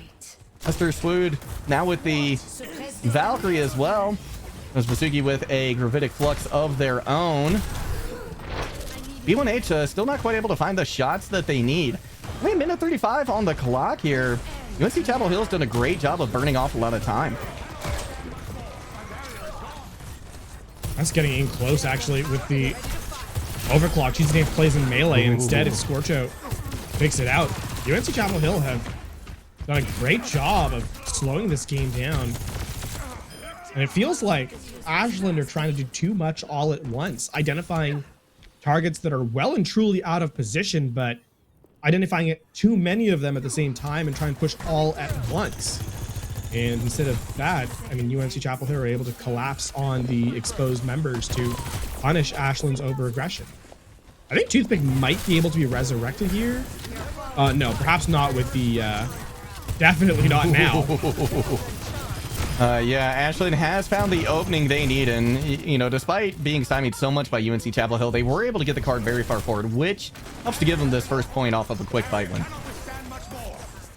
It's interesting that's the fight that Ashland won, because they use it entirely in the neutral. Part of that's because B1H comes in with two quick picks onto Toothpick and then Master Swood.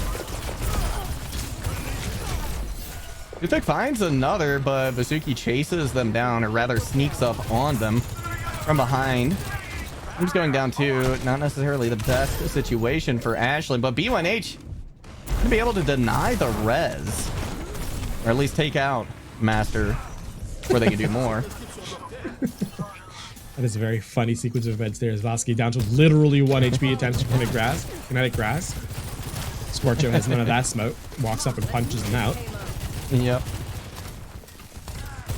He's then sitting with a charged rail, goes into snap hat, but not able to quite do as much damage as they needed. Now, this Discord or in B1H, these shots are going to hit hard. Riddick Flux committed now. Mortality Field is gone too, so when this hits, it's going to hurt, and Scorcho goes down. Nuts now with the sights. Allow the rest of the DPS to just charge down, put a lot of pressure on. They know exactly where you are. Beautiful shot, though, from Henry. Taking out Cheesy Dance. It's certainly not over yet. Now B1H is in a bad position because Henry is going to be in a lot better situation to win this duel. Amplification Matrix now, though, from Mervele to try and keep everyone at bay. Nice accretion from Bazuki to stop Henry in their tracks. You know, it takes out Masters as well. So, Ashland University going to come away with this second point. A lot of credit has to be given to Varsity in that particular fight. I mean, a huge part of that is that Ant Matrix does so much work, coupled with the Discord orb. Accretion just one-shots a 200 HP target, right? No need for any follow-up damage. Very, very scary. This hasn't been a clean map for Ashland, though. 234 is not a lot on third point. Junkertown, especially with how defensively favored it is. But UNC Chapel Hill have been evicted from the high ground. And that's another Gravitic Flux that's at the ready here for Varsity, who just used it moments ago. Orko gonna try and pop theirs first. It's gonna be a whiff. Cheesy Dance gets out of the way right in time, but Henry picks them up.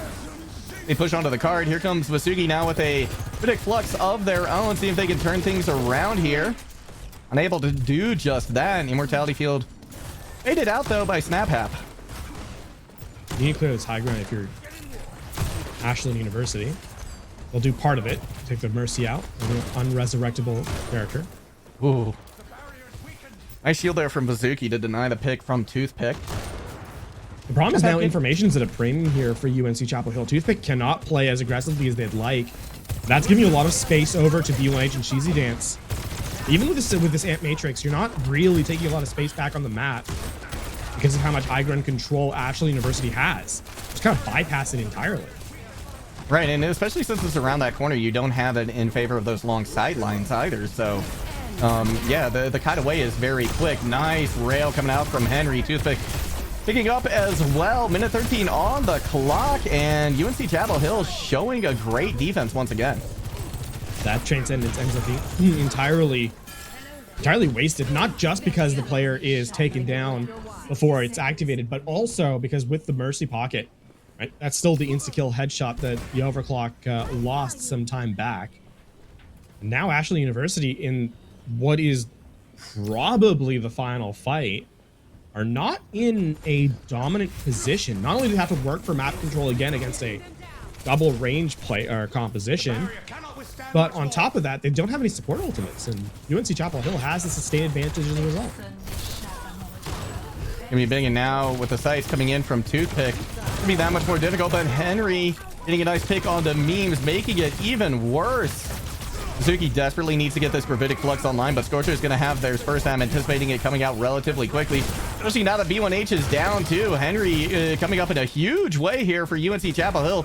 10 seconds left on the clock. Scorcher just might go for a Sig 9 here if they even need it. Chasing down Revelia. Somebody going to have to touch. Lucio gets there and die, but only to die. Never mind, they don't even quite trigger overtime. Beautiful hold coming out from Chapel Hill. I mean, the only win condition that was established there was for the Overclock to somehow, some way be able to find consistent eliminations. But again, it's a pickoff that is taken before the fight really truly begins because of that high ground control. You're never truly displaced from Rotator where UNC Chapel Hill, and that means that the hit scan have consistent pressure to apply while also being fairly defensible behind both the angle of attack, right, being higher than your opponent, and the Sigma shield. So from bad to worse for Ashland that they're forced into that harried attack. But we also have to look, this map realistically was made and could still be won on this first point. It took so long for Ashland to get through it that UNC Chapel Hill have their work cut out for them. If they can get a really swift capture here, they're off to the races. And Ashland going to stick with what they had before. B1H definitely, I think, a big part of their success from time to time, but it certainly seemed intermittent, LaFon, right? Like, B1H was definitely, I think, a little bit streaky on the Widow pick. When they were hitting, they were getting value, but it definitely wasn't consistent. So, Chapel Hill opting for a double sniper as well. Oh, Henry going back over to the Sojourn. I mean, the composition-wise here, essentially it is a double sniper with Henry on the Sojourn because they've got the Mercy, right? It's just so much more consistent and opportunity to get an insta-kill headshot with the railgun when you have the damage boost in your back pocket. Suzuki's shield goes down pretty quickly, so Ashland University just kind of backs up, buys their time, going to give a little bit of space to Chapel Hill until they get closer to this corner where beautiful headshot from B1H. They get some value. Opportunity for it to be rezzed, but Master Swood gets hit, gets stunned, so not going to do it. They're just going to wait instead for the respawns. Hold on to that res for another time. I mean, I believe the orb was also in the front line as the grapple had come through, right? So, yeah. It's tough to take that one down. And this is probably... Ooh, wow. Coming over the top. UNH did not expect the Sojourn there. Oh, and now Memes is in trouble in the backline, which forces Vasuki back. That's going to give an opportunity for Chapel Hill to kind of push forward and take some good map control here. Nice accretion as well on the Vasuki, but Mortality Field is there. Got heals on them. Henry again looking for damage boosted headshot. Snap Hat taking out Cheesy Dance. Chapel Hill doing some work. Vasuki does eventually strike back though. Hard on the brink of completion here with the res too on a Snap Hat. These are looking rough for Ashland. Toothpick with another beautiful shot. UNC Chapel Hill is doing a fantastic job moving forward. Riddick Flux coming out now from both sides. Gonna be a flurry of kills, but in the aftermath of it, UNC Chapel Hill a little bit worse for wear. We're gonna see them back up just a bit. UNC Chapel Hill, very greedy plays there from them. Trying to just force the fight rather than commit as a squad. Ends up costing them a little bit. You see them trying again, take this forward pressure, but it's not really a lot of space being earned here. No, there's not. The shield going down early on from Vasuki too means that Reveille has to use that amp matrix just to kind of maintain this ground, maintain this pressure. They don't really get any kills off it. Not a lot of pressure committed. Toothpick does go down. B1H finds. And this time around, Henry has to back off because they take a lot of damage. Cheesy Dance going to be able to finish them off. So the cart will stop here. Minute and a half left to go for Chapel Hill. Another case of unfocused ultimates from UNC Chapel Hill. 3 times they nearly eliminated a player to try and win the fight. 3 times they allowed them to escape. And Ashland riposte. And it's a fight that they now put themselves in final fight territory. No one can hide from my sight. I mean, dueling walls. Oh, huge shot from B1H right when Scorcho's shield goes down. That Discord orb. What's the headshot from B1H? Just too much. Looks like forced to back away. These dances is taken out. It's going to be chaotic here. The one thing to highlight though is that Master Swood will have a Valkyrie, so some team-wide healing here, certainly in the cards. And Ashland doesn't really have anything. There's no clear win condition on the board. They're going to have to win this in the neutral or build up an ultimate, presumably Gravitic Flux. But has been pushed back a lot, but the pick on the Cheesy Dance start things off. UNC Chapel Hill with an opportunity here. There comes the Valk as well, getting a lot of extra damage. That sustain that they greatly need. Scorcho feeling free to push on Memes, but in the meantime, Memes has found a couple of picks. There will be the res on the Snap app. Masters goes down though. There's gonna be Snap app trying to keep everyone alive, and they've already had to use their immortality field. But Henry coming in with a big pick on the Memes. Valia has the amplification matrix. They're gonna use it to try and turn it around. They get a couple of picks. One player on point from each squad. That's going to be it, though. Ashlyn holds on. Picks up a map win. Make it 2-1.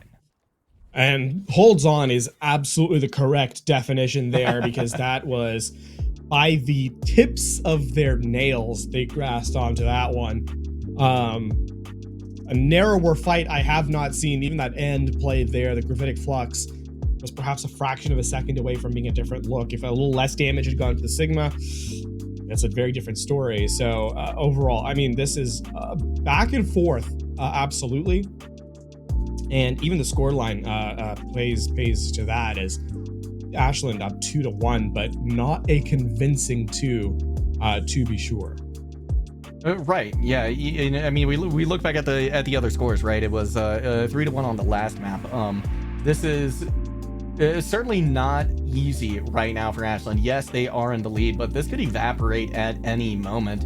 And we have to think a lot, I think, about what this map pick is going to be for UNC as well, right? Yeah. We've seen Esperanza once today.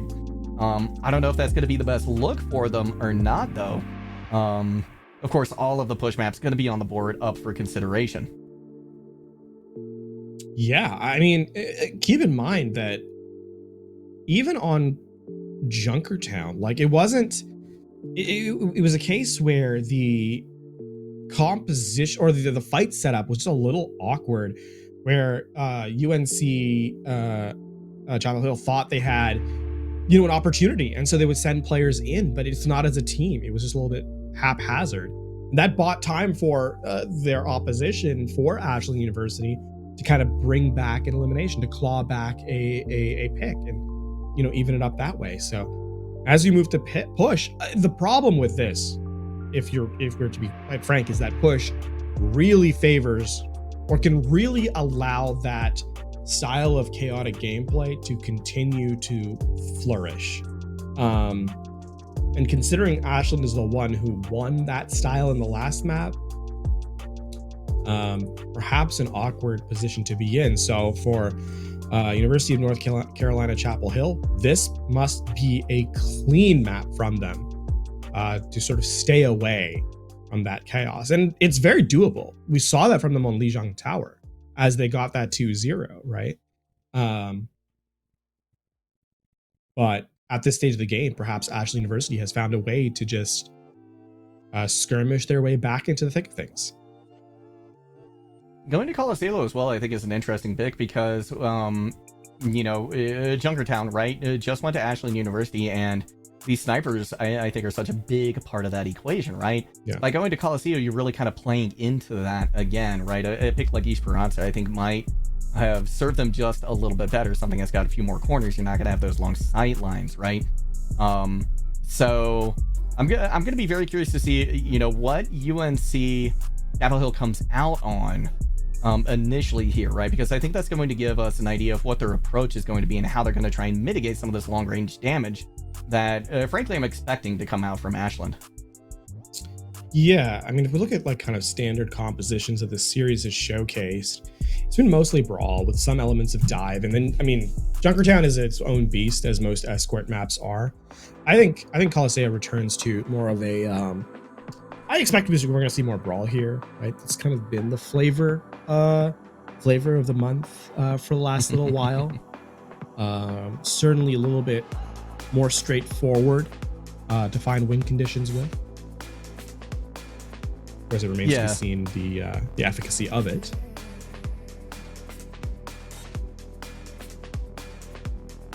It's interesting. I haven't really paid attention to these posters so much. Circuit Maximus. Here's a Maximus. I was curious. I wonder if there's a little bit of lore hidden in there. We're going to get a look at what these teams are thinking, at least at the outset here. Be curious to see if this sticks with Vazuki on the Junker Queen.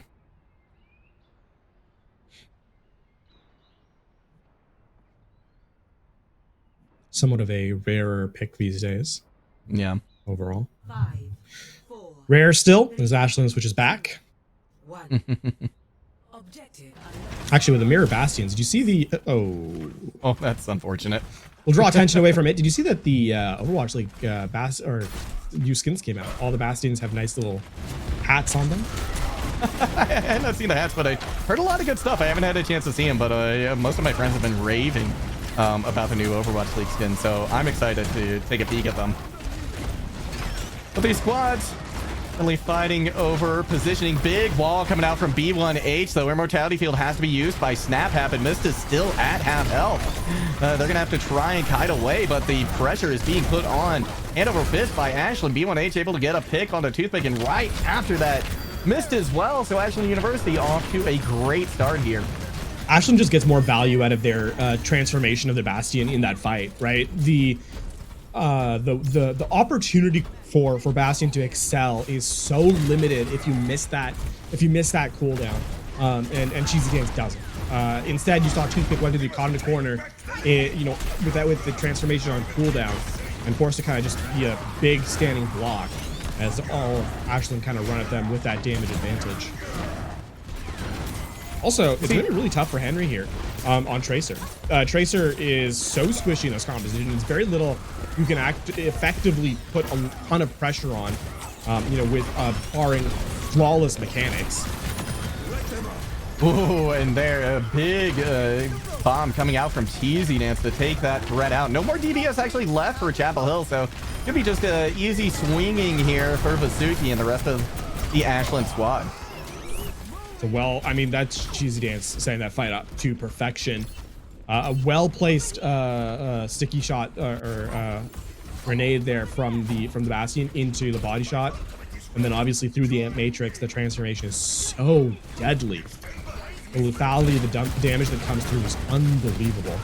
And Ashland are now racing ahead as they're going to get closing in on this checkpoint. Oh, big amplification matrix plus the shatter lays down Varsity. The sound barrier is there to try and keep the rest of the team alive, see if they can turn it around, but Mist is having none of it. As is the rest of UNC Chapel Hill. They will stop this cart before the forward spawns are activated. Well, unfortunate for Ashland that they don't get the Blizzard down, right? They don't identify that you can contest from the high ground ahead of the checkpoint, and kind of just let the payload, or the bot rather, not push the barrier forward. Instead, electing to try and take an awkward angle where SnapHap, holds them to account. And Matrix is a very deadly thing, and Mist, of course, combos the shatter with it. Those are coming out almost immediately. Henry trying to get a little work done in the back line. Jody Varsity picking up a kill, though. Ashland looking to turn this bot around just as quickly as it fell out of their possession. NH backing up. Mist does get a pick onto Varsity, so it's not over yet. However, now with Mist down, things are looking very good for Ashland. Yeah, the question is, does the bot get the checkpoint here? You can see they're trying to get the find the flanking Tracer. Actually, they're setting up a trap for her.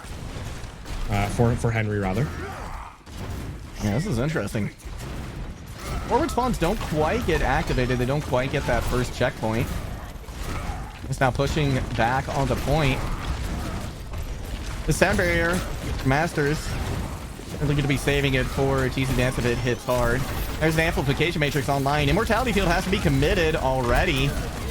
So University of Chapel Hill could push forward, but Amp Matrix coming in now. Sound barrier used in response. This is going to be Varsity dropping. He's able to get a big pick onto them. I mean, this is still got to turn into a skirmish. This is not won yet. No. Mist lays down the shatter, but I mean, B1H has been surviving here alongside memes. Ooh, in fact, it forces out the sound barrier too from Ashland. They want to keep this fight in their hands. Henry going down as well. That threat, that flanker, not going to be an issue anymore. And Mist hasn't quite been able to get back in to help with the rest of the team. And we're going to get the contest on point. Yeah, I think it's less a sound barrier being forced and more it being invested, right? To deny UNC Chapel Hill any forward progress. All of this is delaying time. And UNC Chapel Hill, for every inch that they have to kind of take, it's costing them more and more. We're able to take out Revelia, though. That's a big pick. Suzuki charges back. but missed charging after them as well. Suki not quite able to get out of the damage. Toothpick picks up a pair, picks up the bot, getting new life into Chapel Hill. Still, UNC Chapel Hill, they need to find a way to survive this blizzard. Again, they're going to be fighting on the bot. They're likely not going to equalize in checkpoint advantage. So how do you deny yourself, or how do you deny the value of V1H? Red tries to back away, but they're not quite able to get out. Mist falls very quickly. And now, actually, University just trying to chase everybody down, but a little too much. These dance spikes off more than they can chew, and Matrix now committed by SnapHap. If they can continue to turn this around in their favor. Beautiful fire strike coming out from Bazooki again, gonna charge Bastion into oblivion. Actually, University will pick the bot up again. If they can't get the forward spawn this time. I mean, this is the perfect fight for Ashland University, right? Every time, keep in mind, they only have to win, they only won one fight, but because they keep taking these skirmishes as the bot moves forward, for every position they gain, they delay UNC Chapel Hill's attempt at a recontest. Keep in mind, UNC Chapel Hill are not at full power yet. And that's no, now the not. bot being capturing the checkpoint. Gonna be a big pick though onto Revelia. Cheesy Dance is back in the mix, but it's not gonna be enough. Stop the damage coming in. Chapel Hill will get another fight win here, but still they've got to make up over 30 meters. 3.5 minutes. It's doable. This is not a one game for Ashland University yet, but they have gone to that first part of getting the checkpoint. So it's a very critical situation. And now UNC Chapel Hill, because they have to use the shatter, have to be so careful about Varsity in the front line here. Yeah, that's a big Matrix taking down Toothpick. Is so much damage gone from Chapel Hill. Actually, University will pick up a lot of miss to 2. Everybody in full reverse now from Chapel Hill. Oh man, and this is another fight that Ashland University, they're just putting the bot in reverse, not giving UNC Chapel Hill an opportunity to get forward progress. There's a checkpoint earned once more.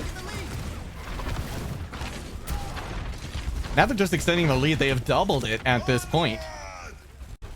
UNC Chapel Hill gonna have to get 40, 45 meters. Big shatter. Might land, but the blizzard is there. Masters goes down. Sound barrier means that Masters just gonna push harder and harder, but that was 3 ultimates invested. They don't have anything immediately on the board for this next fight. Still getting over this ramp here, getting the bot around the corner would be so big for Ashland University, because time is kind of evaporating at this stage. And this is so hard to fight for.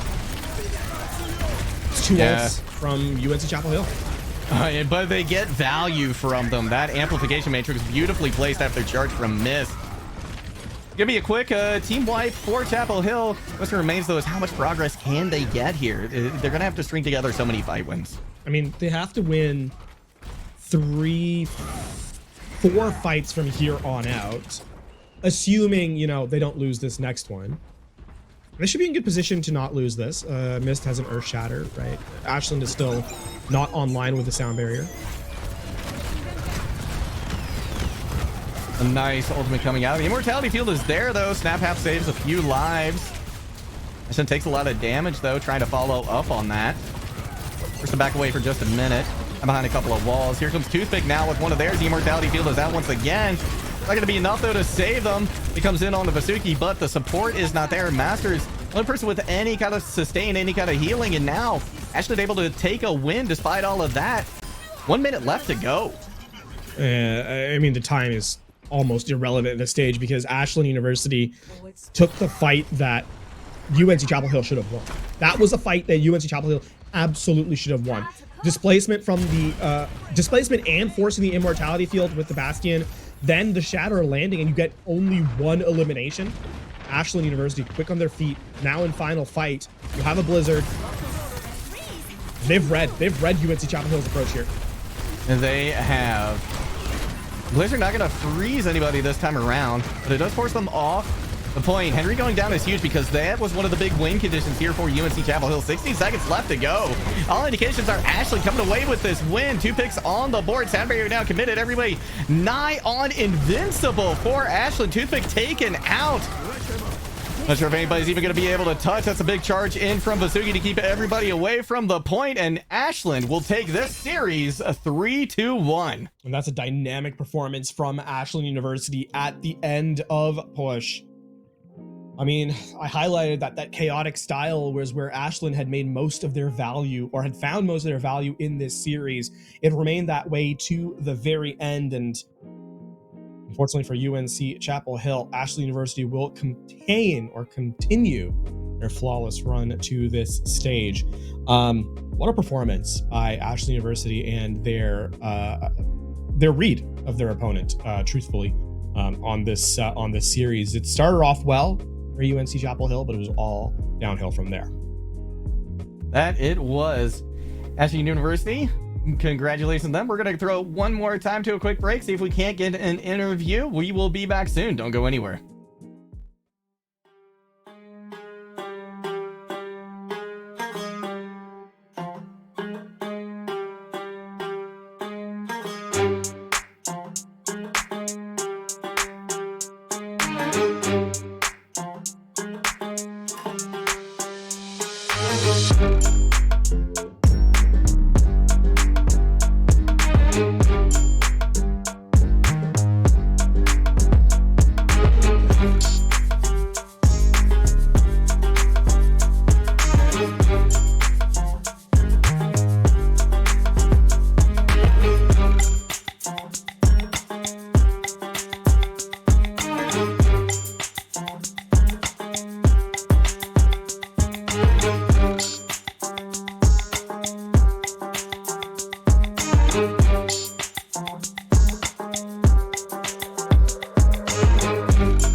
reached the final game of the evening, everybody. If you're just joining us, myself, Warren Jungle God Hammond on the mic with LaFon. This time up, we've got Maryville and Drexel University. And, you know, earlier we talked about how Blinn is cementing themselves as one of the top teams in the Naystar League. Well, Maryville University, absolutely one of those top teams across all of the collegiate spectrum. This is a stacked roster. Maryville University, for those of you who don't have kind of the lore, is one of the oldest teams in collegiate as well to play at this very high level, right? This is not new for them. This is not a team that is coming in as an underdog. There are a couple of seasons where perhaps they were not the best team in collegiate. You know, obviously the Redbirds kind of had something to say about that for a while, but they've always been in conversation for that, you know, top 3 position. So I think this season is a return to the challenge of being the number 1 team. You know, there's a roster here with names that you absolutely recognize, and if you don't recognize yet, you will in a couple of years. And I obviously have to highlight Tree, a very, very young player, a very, very talented player on this roster. We'll start off on Ilios, but as we kind of hover over their opposition as well, right? Drexel stepping in. This is a team that also has some element of strength to them, and you know, I think are a very good team in their own right. But unfortunately, this is a game where it would be remiss for me to claim that I don't feel that Maryville is absolutely the favorite squad. Yeah, I mean, more times than not, I think Maryville is going to occupy that position, right? Drexel University, though, let's talk about a little bit about the details of how they might be trying to get this done, right? This is a team that loves these ball-based compositions. You know, looking to them to run a Zen Brig backline, which of course is very popular with that as well. So disruption is going to be the name of the game here. And the way they do these engagements, I think, is going to have to be absolutely perfect. I mean, these kind of compositions are tough to run and coordinate in the first place, and being able to do it successfully against Maryville is another level of challenge. Yeah, and I mean, we've got, you know, Maryville has not been a quiet team the last little bit. We have to highlight the Pro-Am, right? The teams that are running that tier 2, tier 1. Maryville absolutely in the thick of things. You know, those players kind of in there. So this is a scary roster, a very, very scary roster. And I think this first map is going to detail just how committed that it's going to be of a game here from Maryville as we start in Ilios. Again, a map that we don't have, we don't see a ton overall here at the Naystar League. Primarily, you know, I mean, obviously first map, Lijiang Tower has to be the primary setup, but even beyond that, we don't get to map 5 very frequently. So it's even tougher for it to be an opportunity if you never get to that situation. And with that being said, I think Maryville absolutely going to try and run this one. Set the tone of the game here. I think Maryville's coming out swinging on this on Ilios. As do I, and I think they're likely going to be swinging for the backline too, because given the kind of composition that Drexel's going to be running, they are going to be kind of exposed, and that's actually something Drexel talks about, right? Is the fact that they just want their, you know, their front line, their DPS, their damage to get the value and get these picks before the backline is essentially picked off, right? So that's going to be a pretty thing to look out for here from Maryville, right? How are they going to respond to this, right? And can Drexel get these picks before their backline is wiped out? Indeed, Drexel already hovering over that expected loadout. We'll see what Maryville kind of runs here. 5, 4, 3, 2. We're starting things off on Ruins as well, and that's nice to see pest control up on the Widowmaker. Gonna be a little interesting having kind of a lot of that damage being so front and center for Drexel, or rather more so flanking, and then the Widow on top of that. Olgar forced to back off just a little bit, already taking a bit of damage. Juby doing a good job of poking them, presumably working hard to try and build up that pulse bomb as quick as they can. But Peanut actually keeping pace with them at the moment. He gonna be able to find pest control almost immediately, so that big long-range threat is gone. Now False finding Peanut. That's both DPS actually down. Goldblum finding a big pick onto Tree and Mikey, as a matter of fact. So there's 2 players down, but Maryville in control of the point and in control of the fight, at least for the moment. King taking a lot of damage, forced to back off for a moment. False falls as well. It certainly isn't over just yet. In fact, Maryville backing off and giving control of the point over to Drexel so they can regroup. Presence lost by Maryville here. Juby also very low. Has to kind of play it a little bit more passively. They find Mikey once more, so Drexel not really in full contest. Oh, it's going to be one player down from each side. Both DPS, actually. Nice slam coming out from Wolgar as well. Usually putting that DPS in danger. Tree falling down to a quarter of a health, but healed back up. Deep Storefront does have the rally. And with the pulse bomb, the stick is going to come in on the King. That is a huge pick. Control is back in Drexel's favor, by the way. They're up to about 30% or so on this point. Really good isolation here by Drexel. They're giving opportunities for Wolgar to step in and really disrupt. And that's opening up Peanut just a little bit, right? To deal damage on the back line.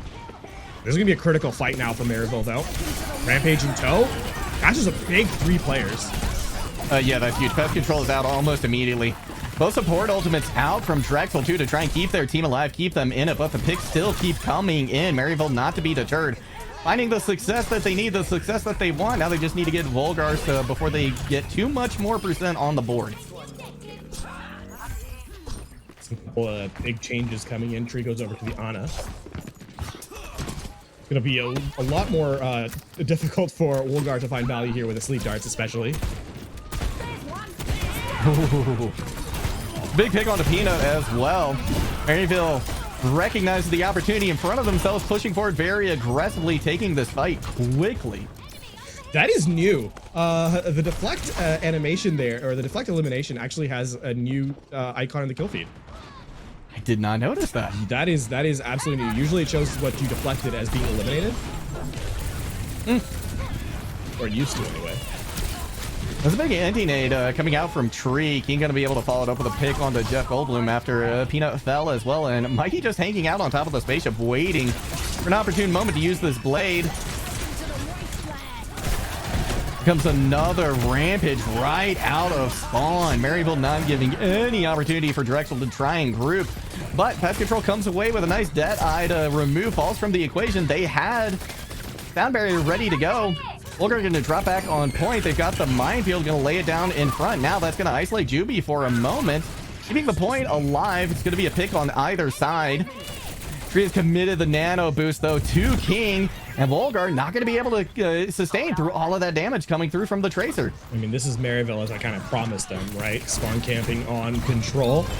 Yeah. Oh, nice pulse bomb there as well. King does fall. Drexel going to try and push to point, but everybody's getting picked apart as they do that. Maryville holds on, securing the first sub-map win. I mean, a lot of credit has to be given to Drexel for taking that 67% marker that they did. It's not easy to punish Maryville when they make mistakes. Not that they make very many mistakes. It does the squad, and to be able to take percentage from them, I think is a credit to the squad's presence under pressure.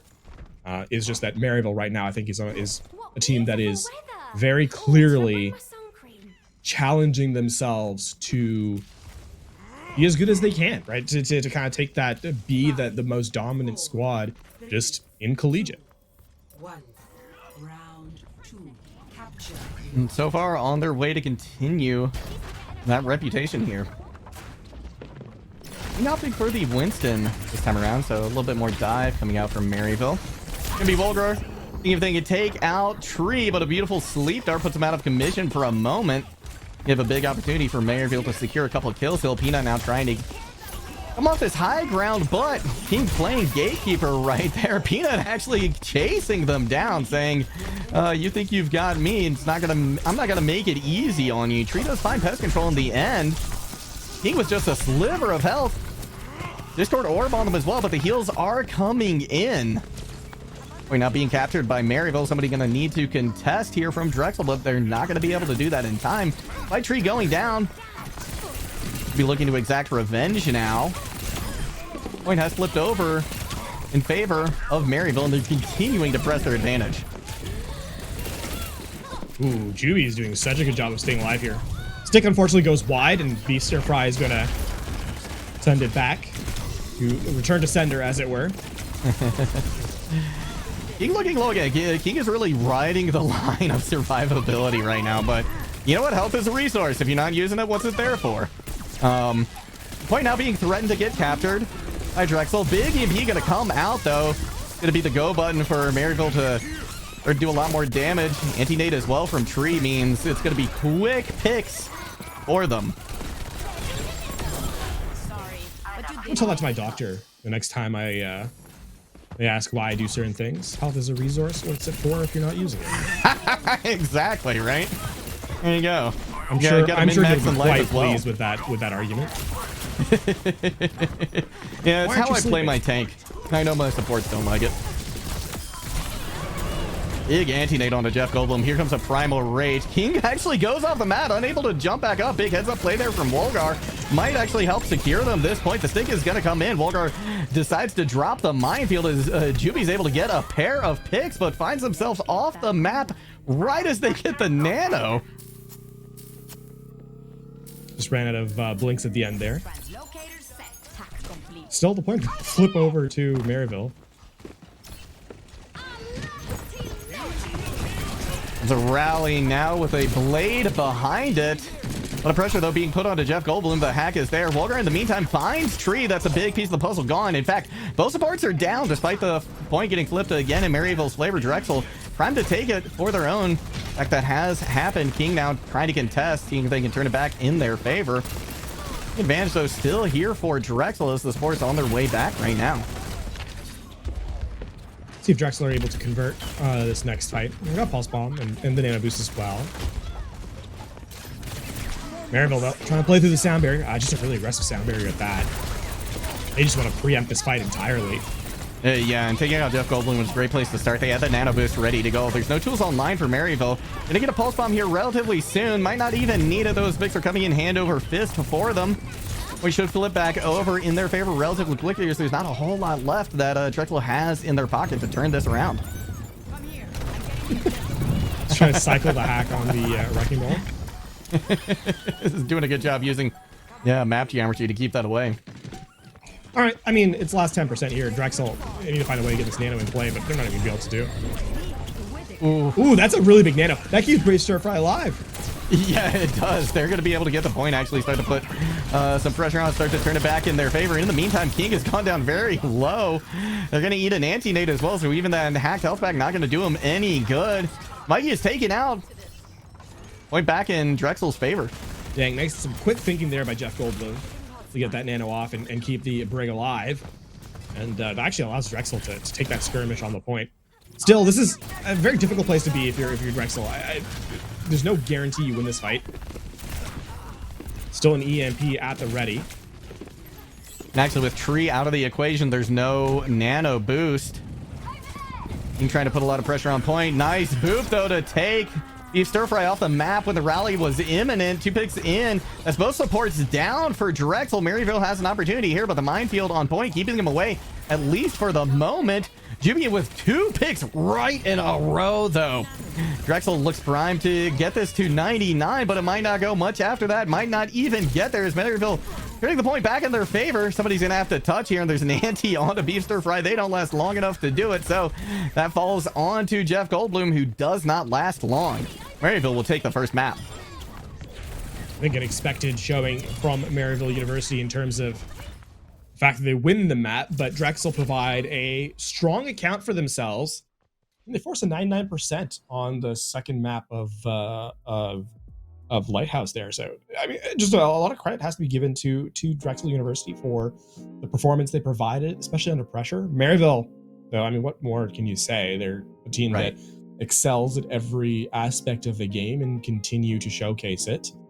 Even so far as to show, multiple strengths across multiple roles. So, a team that has been lauded for a long time for very good reason and continues to showcase it once more. And they do, and like you said, it was not a bad showing from Drexel in the least. We're gonna be headed into map number 2 relatively soon. Of course, Escort going to be, or rather Hybrid going to be the name of the game here.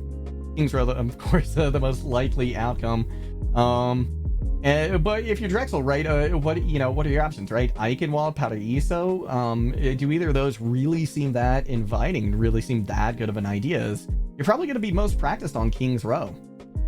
Yeah, I mean, we'll see. If anything, Parisa would just provide a change of pace, so that's an option, and still provide some level of efficacy for the composition you like to run, which is the Wrecking Ball. In fact, it was exclusively what they ran through 2 rounds.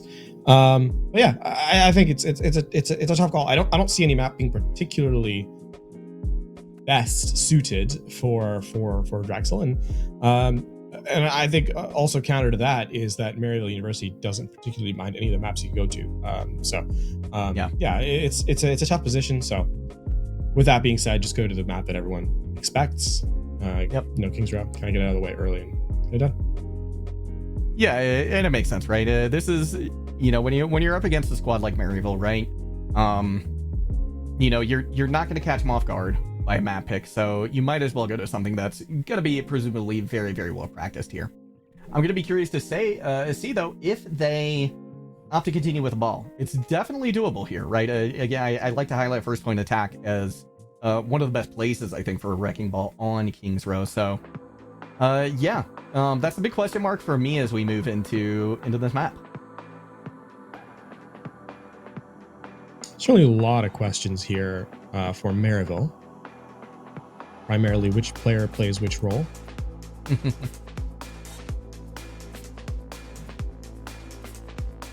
Yeah, the swaps definitely. I mean, that just speaks to the strength of Maryville, right? Like these players are comfortable on so many different roles, not just the main role that we're used to seeing them on. And honestly, a lot of times, right, taking the opportunity to flex the different roles that are not your main just gives you a greater appreciation for what that role needs to do, right, and how you need to play around that role, around that character. So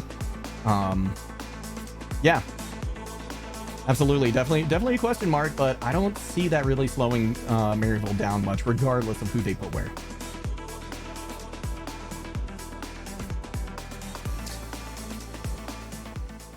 Does Maryville change up their composition here? Is an interesting question to kind of contemplate. Right, yeah. Do they stick with a brawl? Yeah. Right, which is of course to be expected. Coming out here on King's Row. Ready for battle. At least at the moment, showing the ball dive composition. That's interesting. And it looks like they're gonna stick with it too. They are here on point with it. And King making no not trying to hide this fact. Maryville is doing. They're making it known. This is what we're doing. This is what you're coming up against. Ooh, King gets pushed off the high ground, or off Mandata's head by false. And then can't make it up a second time. That's tragic. Just after they fix the mech too. It's absolutely tragic. Yeah. Peanut is going to be in for a world of hurt here. Yeah, they're already down. Immortality Field not there nearly in time. Volgar does find false though, so that's a big source of heals gone for Maryville, but with Volgar falling as well, gonna have to be a quick regroup for Drexel, but there will, well, now that Jeff Goldblum and the rest of the support line has fallen, that's a full reset. Everyone from Maryville will get back in time. Peanut has already died twice. That's unfortunate for the Cassidy player. Yeah, King just continuing to hammer away at the spawn doors, not giving Drexel a moment to catch their breath. Also, once again, falls. Volgar has done a good job of neutralizing them. A 2-player advantage now here for Drexel. With a team like Maryville, you can't count this as one yet. Might be able to at this point, though. Yeah, I don't think Mike is going to be able to 1v5 this one.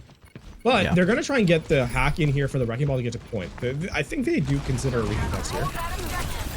Yeah, Mikey is going to come back out. Volgar going in for a slam on point. King taking a lot of damage. They're not going to be able to survive. And they had the minefield ready to go. He's coming in, so a little bit of time burn off the clock, but Drexel still gets the point. I mean, Maryville overcommits there or overplays their hand at the spawn doors, and Drexel punishes them for it. Drexel recognizing, you know, that there's a little bit of a space to be found here, isolates an individual member, and you know, punishes the overaggression. So they'll get the first point as off of it. Start to get a little bit more progress on the map. Yeah, they'll at least get things up to bookshop, which is great, right? They get to avoid the arches hold. Minefield incoming as well. That comes in onto the backline, rather the EMP. King, though, in the meantime, finds Beef Stir Fry. Betrayed either way, though, as Mikey unable to stay alive. Minefield from King doing some good work. There's going to be no supports left for Drexel, so Maryville will take this hold. Ooh, maybe not. Pest Control coming up in a big way. They go ahead and throw in the Dragon Strike as well. Here comes the rally, too, from Beef Stir Fry. I mean, this is a game where if you see Maryville overcommit, you absolutely commit your resources to this. Wow. So you're probably your best opportunity generating progress. Even still, Drexel now have lost a few too many players, and so Maryville are going to make this return. As they effectively switch compositions with King going over to the Zarya. Who was slightly buffed this patch, but see how effective they can make a use of it.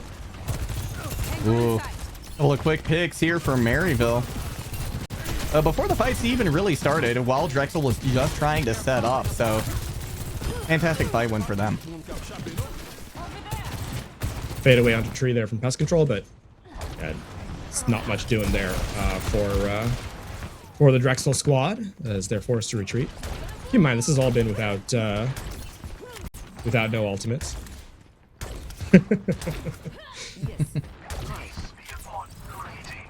I think Tree is going back to spawn potentially here. Where is this? Where is this end? Where'd that Transcendence go? Right? This is interesting. You're gonna pop the overclock though, with a window as well. That's a ton of damage. They're actually gonna push through it, trying to isolate this squad that has now put themselves in a very difficult position. Drexel kind of in a hallway, but you know what they say? I'm not trapped in here with you. You are trapped in here with me, and make the boast of it. Here comes a minefield on point as well to give Drexel a little bit more progress. Now, if they can gear these last few kills, this is going to get them on the brink of capturing third, or rather second. Yeah. An ambitious setup from Maryville there. They're going to try and contest this point, though. They are thinking about getting back to the objective, I think. This Deadeye here, though, well placed, well timed, and so Drexel will head into the third phase. They're gonna have one ultimate on board, but two in the bank actually puts them in a little bit better position here than Maryville too.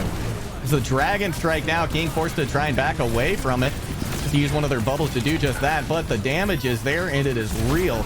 As a very high charge Zarya now. Jeff Goldblum gets a pick, but the damage output from Maryville just too much. Nice little footwork from King to get out of that Dragon Strike. The mortar jump off the ground to get out of that area, and then obviously got to high energy to bully everyone in their face, coupled with a bob to contest the cart. And I mean, Drexel fall to pieces on it. Really pick on a Volsto is big. Gonna try and turn things around with the Garabaton Surge. Damage is there, but it takes a little while, especially considering they had that rally online. And in fact, two players down now for Maryville means that Drexel can push the go button, but Peanut going very, very low. A little bit out of position. Beast Fry does find King, though, is arguably a little bit more in a position. And now Peanut back to full health, pushing forward with Volgar, trying to corral everybody in a place they don't want to be. A pretty strong 2 minutes on the clock, too. Whilst, though, I mean, up there with a Matrix, I don't blame Volgar at all. That's a fight you don't necessarily want to take, so heads for the hills, slows the game down. King continues to play Mr. Heroes. There's now competitive Mr. Heroes in the game. Is there really? I was not aware of that either. Oh my gosh, that's incredible. Volgar gonna have the minefield though here. Ant Matrix coming out from Jeff Goldblum as well. That's a lot of damage, but the Transcendence is there, getting a 2-for-1 deal there. Honestly, is Tree. Negating both a minefield and that Ant Matrix, but the cards continue to move forward. Juby coming away with a couple of big picks, though. That's a flurry of picks, as a matter of fact. Maryville will take control of this defense once again. Yeah, the lethality of Sojourn is still very much the case. I mean, now Drexel down to the last minute here in this final phase. Ooh. Good pick. Yeah, King bites off more than they can chew, and Drexel recognizing it punishes him for it. Volgar not going to have the adaptive shields for this engage. Bob going into the back line now. That's if Volgar pushed too far forward, they're not going to be able to drop back and help deal with this. Yep, 2 picks actually. Not going to be enough though. Yeah, I mean, obviously coming off the respawn is very much a probable thing here for Maryville. Before the reset even comes through for Drexel University. And I mean, now final fight. Last 20 seconds of the map. Drexel do have some tools to work with. Try and just dump everything and isolate members. Wolgar And they're going to continues have be 4 ultimates. Yeah. There's the first one. Yeah, starting things off with a rally. Here comes the nano boost as well off the back of the Dragon Strike. Deadeye from the high ground too. They are throwing everything in it, but no picks coming in just yet. That was actually everything committed. Volgar will have the minefield. Eventually they do get a pick onto Tree though, so that's something that they can start to lean on. The fact that damage not going to be there for Volgar. They're going to be a little more free to do things. They put the minefield as well over the high ground and towards the spawn. Backing up into it is King. They're in a tough position right here as they can't really go anywhere. They don't want to go into the team. They don't want to go back into the minefield, so they're forced to brawl here. And that's exactly what Beef Stir Fry wants to do to you. They're just getting hammered away into that mini health pack room, but somehow able to stay alive. Can't say the same for Juby, though. Falls now with an anti-nade. Mikey able to get Beef Stir Fry, though. This could be the beginning of the end as a flurry of picks coming in for Drexel now in overtime. They will be able to capture. Excellent clutch factor there from Drexel. Consistently with calmness under pressure. And Maryville now, I mean, looking at that one, perhaps a little too far gone. And I mean, a ton of credit to the front line of Drexel Esports. It's so tough to face up to the amount of damage that kind of comes through, and in that moment, you just need to be able to hit your shots. And that's exactly what happens, right? If an arrow misses in the last engagement, if Peanut does not get the elimination, then the overclock comes in from Maryville, and all of a sudden it crumbles to pieces because the resources have completely expired on Drexel's side. So, I mean, a very, very risky play by Drexel Esports, but to be able to pull it all the way to the end is impressive stuff. So they'll capture 3 points here, and Maryville now head to the attack. And Drexel's sticking to their guns too. But to be fair, honestly, they look very good on this wrecking ball composition. This is clear. This is very, very well practiced, and it's a tough thing to deal with as well, right? I think there's when you're playing a wrecking ball composition too, there's a lot of stylistic differences that can come into play, and so even if you're used to playing up against a wrecking ball composition, the way that it can be played can be very different from team to team. Well, absolutely. I mean, I have to keep it on. Drexel has done a tremendous job, I think, of not falling prey to the chaos that Maryville is electing to apply. We're going in for an early engage. A lot of damage coming in from Juby. They were able to kite away from it quickly. Trying to catch them on the backside once they're out of that turret form. But Maryville is still able to get the point. No picks coming in just yet. Pest control going down means Drexel's going to have to work overtime here. About 1 tick on the board, but false falling is a good sign here for Drexel. This is definitely a situation when you're playing these ball comps where sometimes you have to give up a point to win the fight, but a big sleep onto Wolgar. The fight might be just about lost too. They have to back off. Most likely a second tick coming in for them. Peanut gets hit with an anti-nade as well, goes down. Now, Nanofu's committed onto Juby, and that is a terrifying thing. A nanoed basket in turret form. Nobody going to be anywhere even close to contesting. Yeah, that's really a lot of damage being dealt by the nano boost, but it doesn't really matter.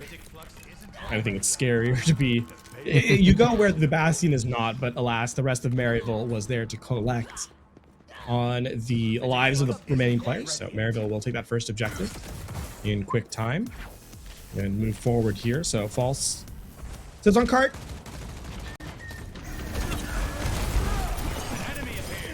Very forward position being kept. Nice anti-nade as well. That's going to finish off Jeff Goldblum. Beast Stir Fry not with much health left. But Drexel University going to punish them for this over-aggression. It will be an even trade, though, 2 for 2. King, I think there's like 3 players around King as they use that Gravitic Flux. Yeah, Drexel now looking to stall at this point once again. He sent King back to spawn. That's going to be a nice Dragon Strike. Mikey doesn't quite get out of it, just misses. Tragic. Yeah. Now Wolgar. Rest of Drexel in a very good position to try and hold this out. Both support ultimates online as well. King starting to push pretty far forward. Comes an Amp Matrix as well from Jeff Goldblum. They're going to be taken out, so the Raleigh has to be used to try and turn this around. Going to be one pick, one support down from each side.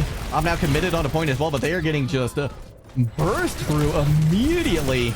Nice hold coming out here from Drexel, but King says it might not be over just yet, especially considering pest control so low. They're going to be able to chase down Peanut as well, who's about half health, and need to be able to get to that mega health pack, which they do not. I mean, King there using full use of mathematics to project that angle quite well. Simple geometry. A little bit of slowdown for Maryville on the second phase, but they'll head to third, no problem. Big time man coming in. That's a nice accretion too. Knocking down Jeff Goldblum, making them unable to get away from it. Gonna be a whiff on the Gravitic Flux, but it does not slow down Maryville in the slightest. Because now they're pushing up and spawn camping Drexel. Well, they did it on map 1. I'll do it on map 2 once more. Keep in mind that Drexel University. Oh, this is pretty terrifying. I expect to see Tree Nano Juby here in a moment, as even if they make it out of spawn, you're just running into a Bastion who's quite a threat. I feel good to be put on point to see if they can try to stop this spawn camp. But somehow False is able to dodge around the mines, get the sound barrier onto Juby, which means they just get to continue to put pressure on. Dragon's thrown out of spawn, not going to find anything either. And this gives Maryville opportunity to clear the point. Maryville will not get 4 minutes on their capture here. Oh, they did have False, actually. Yeah, with that anti-nade coming in, just the decreased damage done by the nano boost enough to help keep them alive. False does eventually fall. Peanut does a good job of chasing them down. 1.59 meters left. Drexel has to stay on point here. Be going down low. It's going to be 2 for 2 though. Fall's going to favor Drexel in this situation. So as long as they play this smart, they should have this hold and force Maryville to try again. Ooh, nice little play by Juby there. It's not, Yeah. or Mikey rather. Pest control unfortunately set on fire by their own dynamite, and the extra damage that Mikey did made short work of pest control. But I mean, it's a reset here for Maryville now. A couple more changes for Mikey and Fall. Oh, sorry, for False, as False goes over to Zen. Yeah, it's going to mean Wolgar has to play this a lot more patient, right? They're not going to be able to stay in these fights like they were. Nice pulse bomb stick. Going to go on to Tree. That is a huge pickup in favor of Drexel. Now they're going to commit both support ultimates to this as well. Juby comes in with their ultimate. Going to be cut short. Big hold here for Drexel. Keep in mind that they have to get it below a minute, right? That's the critical timer for Drexel to keep themselves alive in this map. I mean, Maryville commit to that last fight, but again, as you highlighted, I mean, Peanut, that's a pulse bomb that just needs to be able to be shut down, and it does exactly that. Nice sleep, and with an anti-nade as well as the accretion, Wolgar just goes down immediately. They come to Juby though, so it's not over yet, but without Wolgar there, that's a pretty big problem. So Pest Control commits the Bob, helping to clean things up for them and continue this hold now. 2 minutes left on the clock for Maryville. Yeah, Drexel are fighting tooth and nail to keep this one alive, and Maryville have allowed this to slip away a little bit. Not taking cohesive fights has certainly harmed them. Gonna come back in with a different composition once more. Most important also was going to be a line for Maryville too. This Nano I'm anticipating going on to potential Juby, potentially Muggy. It's got a lot of places it could go. Peanut going down though is huge. Maryville has a big opportunity here. Nanobu's going to be committed this time to King. They're going to chase down Pest Control. No DPS left. Wolgar needs the touch point. They need to get the minefield on. Otherwise, they get on, but they're not able to get the minefield either. There's one player stalling out point. Not going to be long enough, and Maryville finishes with just 10 seconds to spare. Otherwise, they gave Drexel a second shot. And now Maryville will head to the attack. They'll get a minute 10 to take 1/3 of the objective. But, I mean, Drexel University, a lot of credit to them. Just continuing to fight and not really allowing Maryville to take this one away for free. So, yeah, I mean, a tremendous performance. And even as Peanut gets unfortunately shut down in this last fight, it's been about even between Peanut and Tree overall. So, yeah, it's been... you know, a lot of credit has to be given to Peanut for that play, but in the end, Tree just a phenomenal shutdown at the tail end. Peanut tries to go for a pulse bomb, instead Tree comes out on top, and in an Ana versus Tracer matchup that is unexpected, but Tree is just that good. Yeah, exactly. It's certainly one of the more terrifying players on the roster, which is full of terrifying players. So that's definitely saying something. Maryville can't really waste any time on this attack, though. You're gonna have one really good shot at it, maybe two, if they're lucky. If they lose that first fight, they're just gonna have to reset quick. 5, 4, 3, 2. Oh, this is all about a brawl on point. Yeah. They're just gonna go to the objective and just try and ice out, literally in Juby's case, the rest of Drexel. Gonna go through Hotel as well. Nice wall to section off a lot of players. Jeff Goldblum goes down immediately. That might be enough right there. With Volgar falling, Maryville gonna have no problem capturing this point, taking it for their own. It's just a formality at this point as they get the final few picks in. That'll do it. That's Maryville 2, Drexel 0, Maryville at match point. Not a surprise, perhaps, that we're here. A little bit of an oddity in how we got here, but what a showing from Maryville University as they'll get themselves in match point. What is this highlight even going to be? That's what I'm wondering. It's rare you see a Brig play the game these days. Always been well, aside from launch break. Oh, okay, that explains. This is a good combination of at the end there of mechanics from Eve Street 5. But yeah, I mean, Maryville University is certainly a close game on Kings Row, and nonetheless find themselves at 2-0. Well, we're gonna see how this turns out after the break. Don't go anywhere. We will see you all soon.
are back. Route 66 be our final destination here tonight.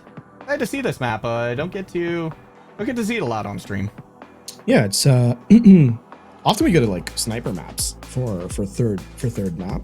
Kind of makes sense why we didn't though, considering Drexel University has essentially showcased only one composition. They've looked pretty good at it, in all fairness. They have, and this is a great map, honestly, for Wrecking Ball.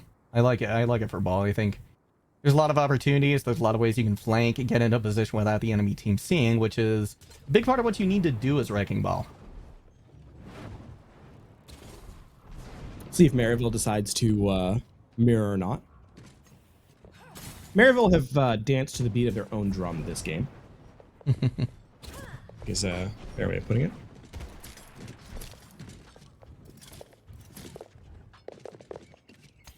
And the Wrecking Ball composition is going to be their choice. We'll look to mirror here. Here's to see if they swap off it though, because Drexel did force that change. Right, they forced it on King's Row. Yeah, it goes for him. Again with the spawn hold, that seems to be Maryville's bread and butter, at least in this matchup. They do back off somewhat this time. Well, not completely. He takes a lot of damage on the Zenyatta on the high ground, so they're going to be forced to back up and just try and recapitulate on some of their health. Mikey going down early, though. Pest Control with a nice shot as well, opening things up in a big way for Drexel. Be the rest of Maryville falling back. Did you miss me? Just good pick up there. I think, you know, a couple of out of position players rather in America. So that's a lot of damage on the King too, and Mikey's not much healthier. No, they are not. And Juby getting pressured heavily too, but the shots don't land this time for Drexel, so he stays alive at least for the moment, still getting a lot of damage. Volgar actually forced to back off. He is down though, which means there's not quite as much damage potential coming in. Volgar can play it a little more aggressively as soon as they're healed up. Mikey goes in with a pulse bomb, doesn't net anything this time. Cart's still moving under Drexel's control. Nice shot from Pest Control actually onto the Tracer, right? Clean headshot from afar. Ooh, now Dragon Strike thrown in as well. Juby gonna be down. Rally from Falls just about done. Yeah, it does expire there at the last moment. Maryville comes in to contest here. Last moment as well. Jeff Goldblum forced to use the Transcendence. Pest Control falls. Stir Fry in danger as well, but Tree gonna be the next victim. He falls on the Brigida, trying to keep everybody alive, and Drexel doing a phenomenal job right now on this ball composition. Will be rewarded with first point. Yeah, great showcase here by Drexel University, actually. Playing as a team, not, you know, over chasing members that are trying to isolate perhaps 1v1s. Everybody gonna make a couple changes on top of it all. Wolfgar stays alive, taking so much damage too. And Peanut now has Tree set in their sights though. Are able to eventually take them down. Big pieces of the puzzle gone here for Maryville, but next pick onto Peanut, that's not necessarily over. You can certainly turn this around. He takes a lot of damage. Pulse Ball gonna hit. Goldblum goes down, so yeah, Maryville's still in this, and in fact have turned this around in their favor. Actually might have to back off it. Yeah, Mikey was almost stuck there with no blinks, no recall, but a well-placed or well-timed repair pack from Falls keeps him alive. You're not going to be quite as lucky though.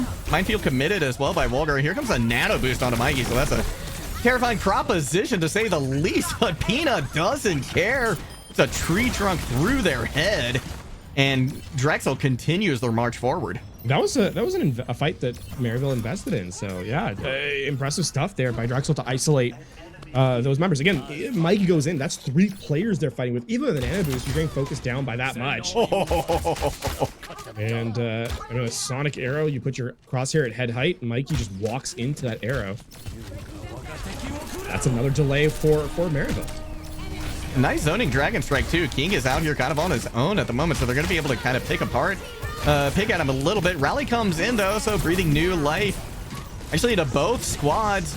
Juby now with the overclock, seeing if they can find something. Peanut goes down very, very low, but Volgar finishes Juby off. Again, big advantage here for Drexel. Minefield committed by King. Are they going to be able to get anything from it? Tree forced to use the sleep, so now they're vulnerable. Peanut taking advantage of that. In fact, picking off the entire backline of Maryville. Drexel is just marching through this map.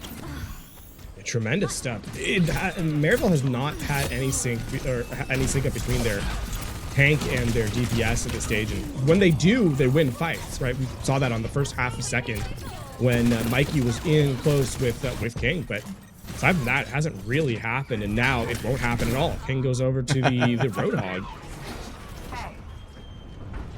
Yeah, it's a terrifying prospect for any Wrecking Ball player. Especially considering Falsa is still on the Zenyatta. That hook with the Discord Orb, you're almost guaranteed to be dead.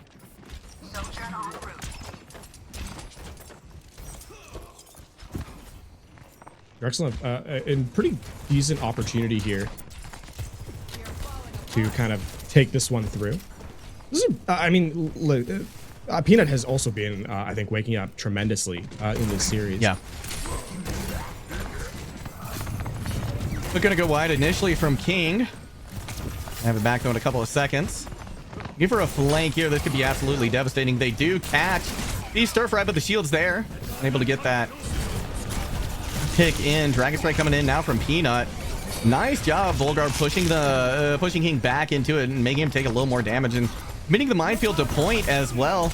Gonna give him more ground. Juby has the nano blade, doesn't quite have the blade yet, but still getting value, still getting the picks that they need. Pest Control in the meantime finds Mikey. So again, Drexel is equalizing at just about every single opportunity, and including right then, one pick for one. The problem is, like, in the defense favoring that favors the 1-for-1, right? Like, Drexel cannot keep losing members here. No, that's an uncontested pick off. His tree was very far forward looking for that ante.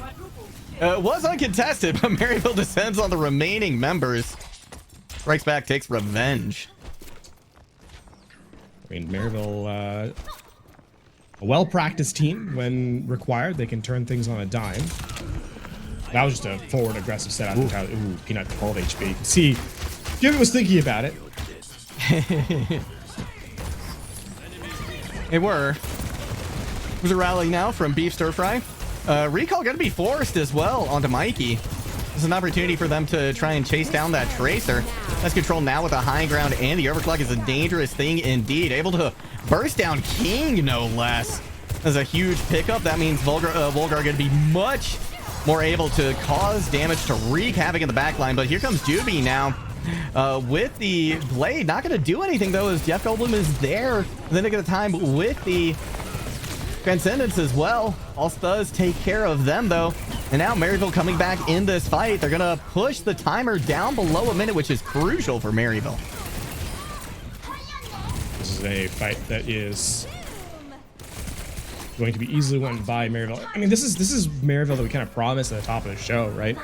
Where as a team they just won the fight due to that focus fire. It's a smart play. The sleep onto Volgar is completely ignored. They don't try and wake the Wrecking Ball up. Instead, they bypass that and just take the squishies out. Oh, that's an unlucky pulse bomb. Yeah, Peanut should also be dead here in a moment. Okay, no one in the same postal code, but damage had already been done because Jeff Goldblum is out of the picture. And I mean, now it's final fight. Maryville only 20 seconds to kill off the clock, and Drexel, it's going to be tough to execute with this minefield and the Dragon Strike, considering how much space you have to take to just get in to get these to find value. Yeah, and that Dragon Strike used to zone, try and give Drexel a little bit of an opportunity to gain a more advantageous position, but Maryville is firmly secured onto the high ground. The self-destruct now from King. In the meantime, Mikey goes down. Overtime taking over. Somebody gonna have to touch point here in just a second. They get there at the last moment. King taking a lot of damage, but False is there with the Transcendence. King is out of their mech, though. Juby does find Beef Stir Fry right before they get the rally online. That could be devastating for Drexel's chances of finishing this map. Volgar down to just a sliver of health. As Control finds one, but is quickly traded out as Mikey gets a kill as well. Now they are nano boosted, too. So much damage coming in. River does hold on. What progress by Drexel, though, to get to that third point. And I mean, just playing well as a team for the majority of this map. And A well-practiced roster considering the style they're running. And some clutch play for sure, as well as they get to that third phase. Now, Maryville have to complete the map to complete this 3-0. But yeah, a tremendous overall, a tremendous showcase by Drexel University. Yeah, their ball composition is fantastic, right? And they're putting all their eggs in that basket too, and it's giving them great results. It's not enough yet to take a map off of Maryville, but they're certainly making them sweat, which is an accomplishment in and of itself.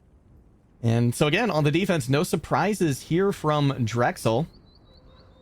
Go with a double sniper look as well.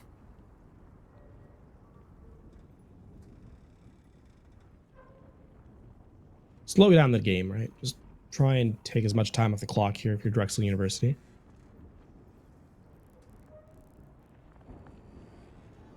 Maryville does have a long way to go, but they're no stranger to difficult situations. Been able to overcome it twice now. 5, 4. For the brawl composition, Mikey's still on the Tracer. Be going to be in the air as well without a pocket. You're going to have to hit their shots, and False probably going to keep that orb on them to a large extent. Being 2 on the Junkrat, that's going to be a problem for Wolgar. That can be a pretty significant thorn in your side if you're a Wrecking Ball. Girl taking out Juby, though. That's a great way to start things off here. Or Drexel, a lot of damage going into the Wrecking Ball. They're going to be caught out. So Maryville going to be able to push forward pretty aggressively here. Nice anti-nade as well from Tree, giving a big advantage.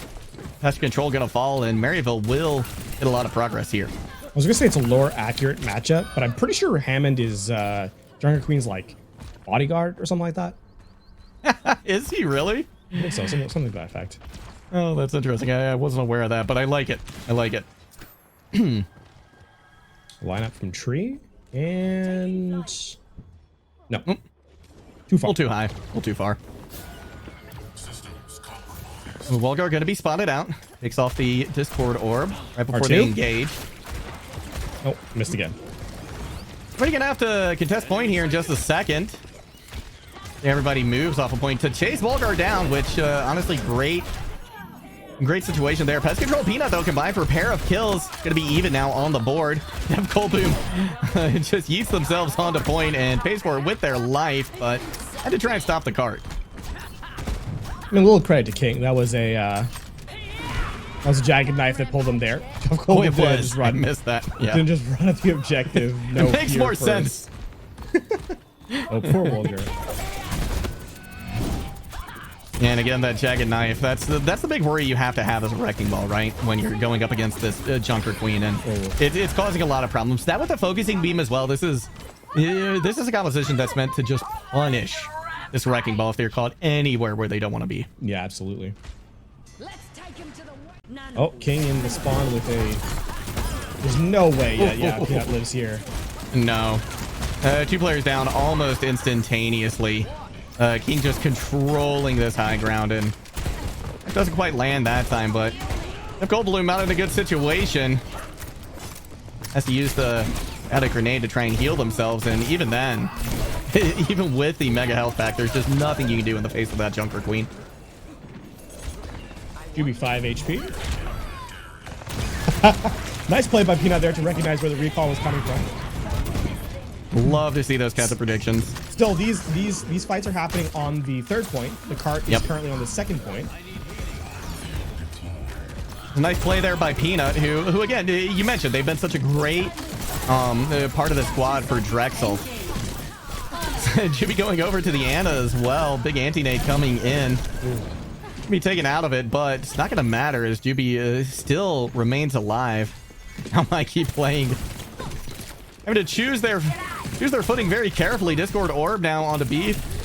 Stir Fry. I see if they can maybe boot Mikey into those mines, but not going to be the case this time. Or continues to push forward under Maryville's control. Now it feels like it's a matter of time for the 2nd phase. Yep, there's the 2nd one captured. 4.5 minutes to take this last 3rd. And Drexel, I mean, Maryville has been turning it up notch after notch here on the attack. consistently putting pressure on the truly on the spawn doors of the opponent. Wolgar trying to make King regret some of their life choices, but unable to do just that. King as well has this rampage ready to go. Juby going down is big though. Actually gonna need to try and capitalize on this, but Peanut getting hit by an anti-nade from Tree means they're not gonna be long for this world. This defense gonna have to be impeccable here from Drexel. We got one fight left, and now nano boosted Mikey with the rampage coming out from King as well. Everybody not able to get any kind of heals. Nano boost committed over to Beef Stir Fry. They're doing as much as they can to keep things alive, and in fact, they're keeping players from Maryville dead as well. Not going to be enough though, as Tree hits a Peanut with a big biotic grenade. The point still getting pushed, and nobody left to touch card. It's just going to be Wolgar now on the point. Big slam comes in, but the Discord Orb is there. Stayed alive for a while. Nice Dragon Strike as well to try and keep things alive, but False is there with the Transcendence to keep the entirety of Maryville up and running. Here comes a rally as well from Beef Story. Nothing left in the tank here from Maryville, but King getting close to another rampage, which they started this fight with one, so they built one again. Peanut goes down.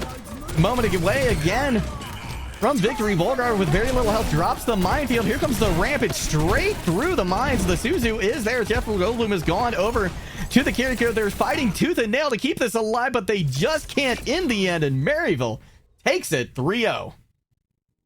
A close game nonetheless, that 3-0. Maryville University, I think the expected champion on this game, but Drexel, I mean, they fought for their lives at a lot of times on this map and certainly provided a good account of themselves overall. Maryville University, a juggernaut in their own right. Still, what a performance by Drexel University is. I mean, listen, we highlighted Maryville as being the champ or the expected champion coming into this game. They showed that they could be. And even with the shenanigans that happened in the middle, they take the 3-0. That they do, and continue their dominance in the next Star League, of course. So, not unexpected. Certainly, got to give a lot of credit though to Drexel. That wrecking ball composition looks fantastic, and certainly causing Maryville problems speaks worlds to its effectiveness, its efficacy. We're going to throw it, believe, to a short break. Try and get an interview in here for our last match. Don't go anywhere. We should be back soon.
Hello everybody and welcome back. Not gonna have any interview after the last map tonight, unfortunately, but thank you all so much for tuning in. For everybody who played here tonight, big thank you to production as well, for May and Mikey here helping us out, and Abe earlier as well. So Thank you all so much for tuning in. GG's and see you next time.